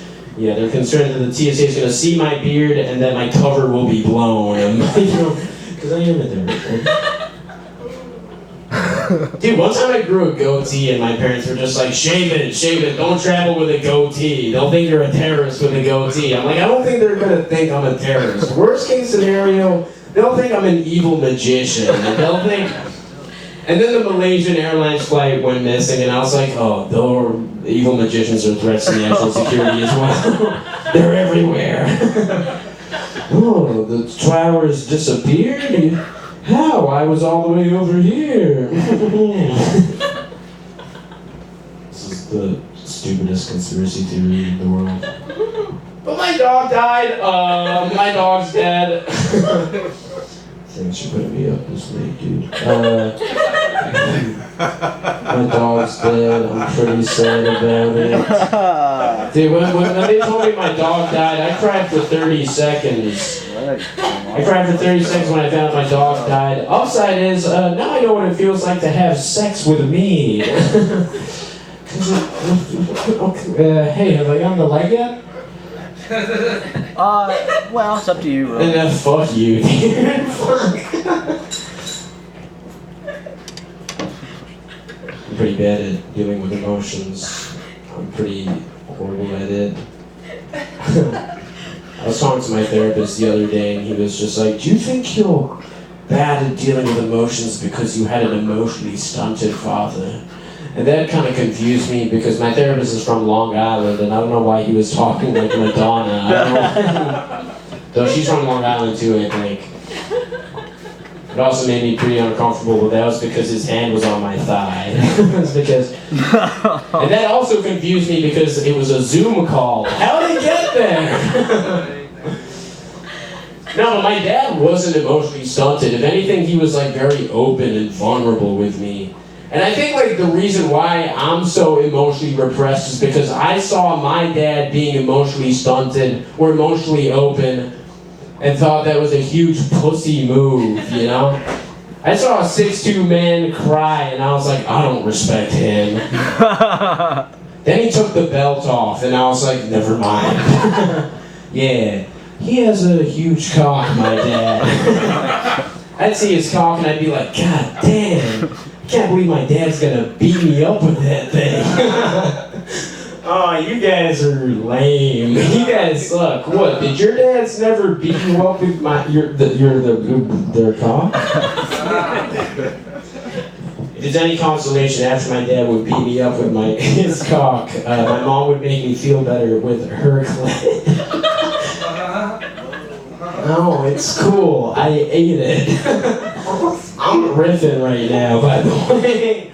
And this is what happens when I riff. I tell the truth. Oh, is that the 1 minute light? Great. I can share how I feel about Israel-Palestine. Yeah! Yo, everyone's talking about Israel-Palestine. No one's talking about how they rebooted Pinocchio. What the fuck? I didn't want to see that. I didn't want to see Pinocchio for tweens. I don't want to see Pinocchio where he goes to Pleasure Island thinking it's a place where he can suck and fuck all day, all night.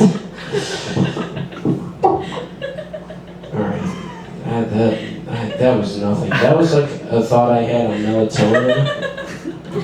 And then I ran it by my, one of the several girlfriends I have. And they were both, and all of them were just like, yeah, we're not getting paid enough to hear your shitty material. Yeah. Just give me the light again when I have 5 minutes left. No, I'm just kidding. You guys have been electric. Give it up for yourselves. Bye. Woo!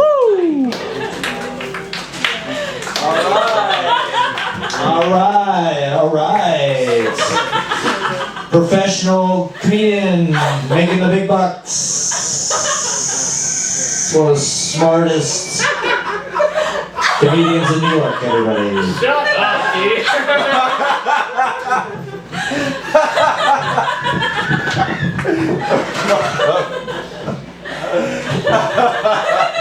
I was like filming because I was looking for a moment. I wanted to have a good moment for you. And it was like, my dad's beating me up with his cock. This.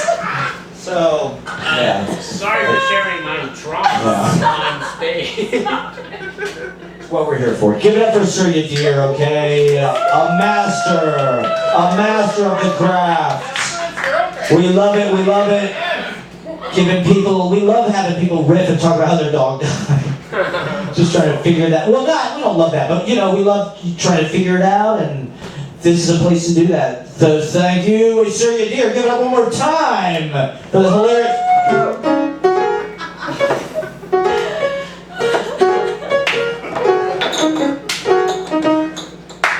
That was my little song for you. Surya, dear, everyone. All right. We have a few amazing acts left, okay? Just a few left on the list. Thank you all for hanging out. We have a great show. This is like a secret show. This is a late night. We're jamming, everybody. We're jamming. So let's keep it going. This is one of our favorite acts here. Groundbreaking. We love having. Can we give it up for Sarabhi Dahr, everybody? Give it up for Sarabhi Dahr. As opposed to my namesake, I follow my alliterative, ethnic, and syllable sake. Anyway, his name was Surya dear, and mine is Surya. No one can ever pronounce it. That's all good. Okay, I'm gonna do a vibe check because I have literally no idea what the vibe in this room is. Maybe it's because I'm coming here after 3 months. Missed you, man. Woo! Give it up for that, everyone. Missed you. Did anyone here think that the Barbie movie was a bit basic? No, okay. No one thought it was basic. Let me tell you why I thought it was basic. It felt like an exercise in Feminism 101, where the lesson on intersectional feminism was on Zoom, so everyone kind of missed it. And the lesson on how patriarchy affects men was done by a guest lecturer, so everyone attended it. And that's why their most fleshed out character was Ken. That's funny, you guys. Love you. No, I really do like Greta Gerwig, not Thunberg, because we're talking about how to sell plastic dolls. It's because she's like a culturally acceptable form of Woody Allen being your aesthetic, but not getting cancelled. And I appreciate that on the 3rd day of my period. Because I'm a bit guilty about the pleasure of enjoying Woody Allen films.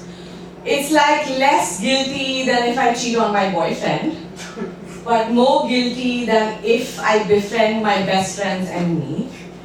Less guilty than if I have like 3 ice cream cones of a 12 pack, and more guilty than the whole 12 pack. Less guilty than if I'm smoking on my around my pregnant friend, but more guilty than if I'm smoking around my asthmatic friend. So generally, watching those films feels kind of blasphemous, and I kind of got the vibe of this room, and so I'm going to skip the Israel-Palestine joke because it's obviously pro-Palestine. Do it. No, guys, you can't root for that and miss all the other better jokes. Speaking of blasphemy, maybe I can talk to you guys about my church. It's somewhere I go every Sunday. Other people in my community go there. We all sort of get our bread and wine there. It's got a good presence in this country. It's called Trader Joe's. Wow. Trader Joe's is really far from the East Village, I think. Anyway, the reason I call it my church is because I come from a country. Little lesson, because like anyway now we're not laughing at these jokes anymore. So a little history lesson. I come from a country that believes in the non-alignment movement, which means that they kind of didn't agree with capitalism or communism, kind of like this bar. Took a little bit of both. So that meant that we had Lay's, Pringles, and Cheetos, but they were also government-regulated prices. As a result of that, when I moved here a few months ago, like 40 months ago, it was wild to me that a glass of milk could cost 80 cents or $80 based on which intersection I was on. So Trader Joe's was like kind of a capitalist zen, because when I entered there, no matter where I was in the world, sorry, I mean America, it feels like the whole world is America, I don't know where I got that from. It had the same prices. And I want to do more jokes, but I feel like this crowd is pro-Israel and pro-capitalism. No. So I'm just going to end with this one. No, you can say whatever you want. No, I don't want to say whatever I want. Okay. Is it? Oh yeah. Okay. If this is my time, then let's try a little bit more. Yeah.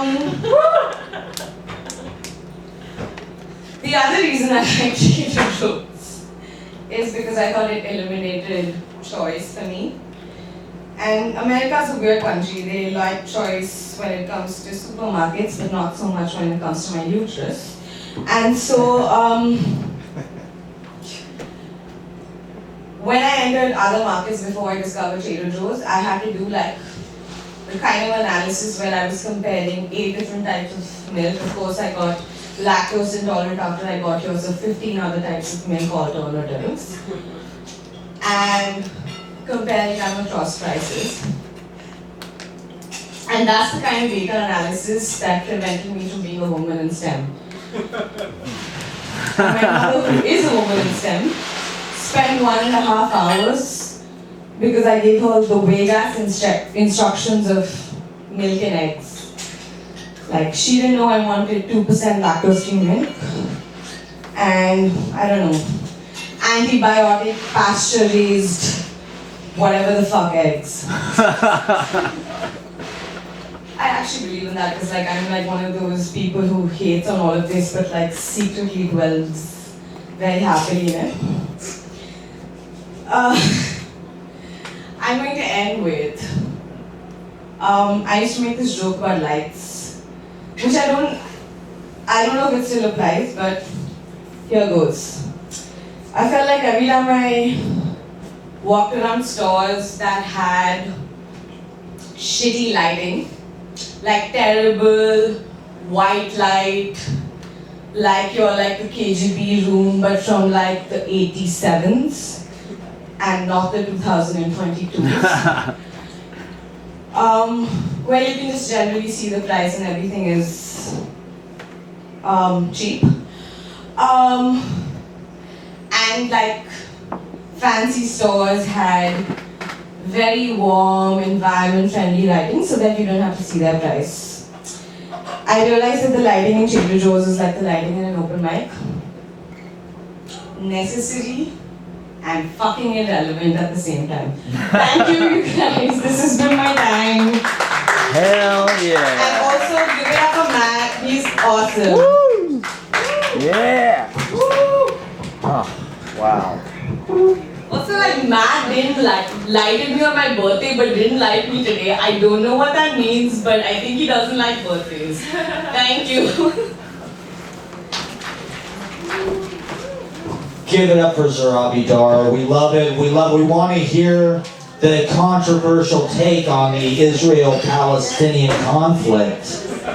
Maybe next week or sometime we can coax that out of you somehow. Can we get some shots? Let's do some shots and maybe we'll talk about Israel. If anybody, I don't know. We'll see. We love having Sarabhi Dahr back. Give it up, give it up, give it up. We love it. One of the best, smartest, and I love just thoughtful, you know what I mean? Of talking about the world situation and hilarious. And we were with you. We loved every second, but we were ready for more, I think. So give it up for Sarabhi Dahr one more time. All right, I guess it's kind of up to you guys how you want to play it out. I've got 3 more acts. Mena, are you ready? Yes. Okay, great. This next act is one of our favorites. Really an amazing musician. We love having her play. Get ready. This is very special. Give it up for Mena Lora, everybody. Whatever you want. Yeah. Yeah.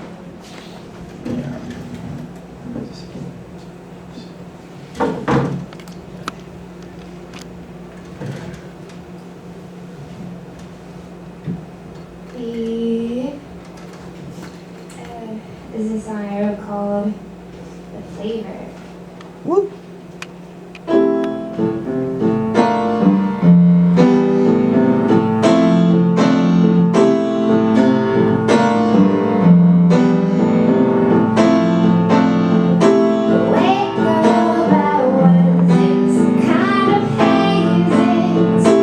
Go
Yeah, I think I'll play the cover song. Yeah.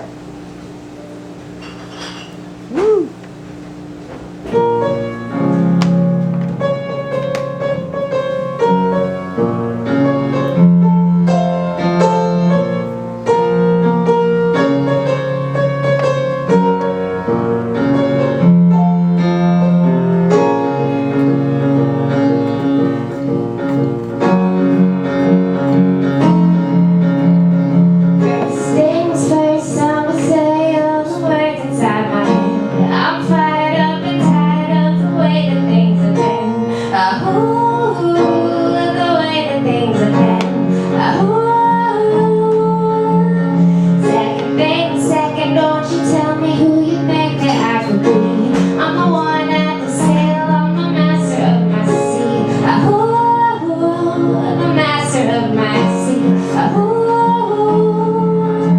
I was broken from a young age, shaking my sulking to the masses, writing my poems to the few who look at me, took to me, shook to me, feeling me, singing from poverty. From the pain, taking a lesson from the pain, speaking my message from the brain, seeing the beauty through the pain.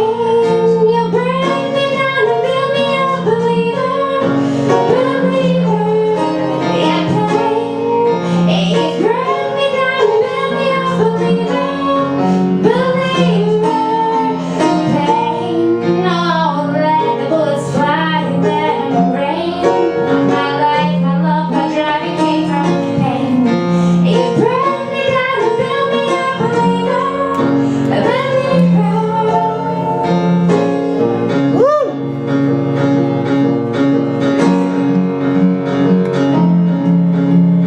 First things first, can you imagine what's about to happen as we see the dragon? I live with the dragon, so we gon' get ratchet. No need for imagining, this is what's happening. Second thing second, I reckon immaculate sound about accurate. I know that strangers don't come without strategy. I know the suits, they don't come without cavities. I know the passages come with some traffic. I start from the basement and up in the attic. Third thing heard, whoever count me out, they simply can't count. Let's get mathematic, I'm up in this hole. Is you a believer? I get a unicorn out of a zebra. I wear my uniform like a tuxedo. The dragon don't hold his breath, don't need no breather. Love you, Miss Eva, the son of a leader. I know that losing don't come without shame. I know that moving don't come without rain. I know that beauty don't come without hold up, hold up, hold up. Last thing last, I know that taunchy don't come without Wayne. I know that losing don't come without game. I know that beauty don't come without. You bring me down, believer, believer. Pain, you bring me down and build me up, believer, believer.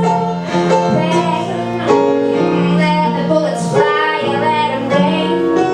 My life, my love, my driving came from pain. You bring me down and build me up, believer, believer. Last things last, by the grace of the fire and the flame. I'm the face of the future, the light in your veins. The light in your veins. But they never did ever lived ever and flowing and hidden and limited till it broke open and rained down. It rained down like pain. You bring me down and build me up, believer, believer. Yeah. You bring me down and build me up, believer, believer. Pain, oh, let the bullets fly and let them rain. My life, my love, my drive, it came from pain. You bring me down and build me up, believer, believer. Yeah. Thank you. Woo! Oh yeah. Yeah, I'll do one more.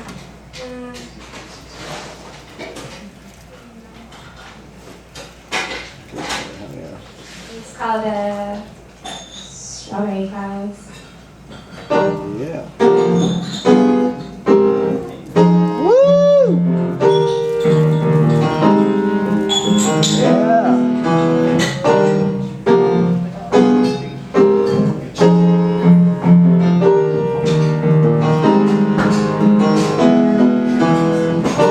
I'm master the art of dancing with myself. I travel the partner, I'm free, I'm Maybe you feel so strong, I'm impervious, say thoughts of throwing in a towel. Sometimes there's a place where I know there's not so much of a difference between heaven and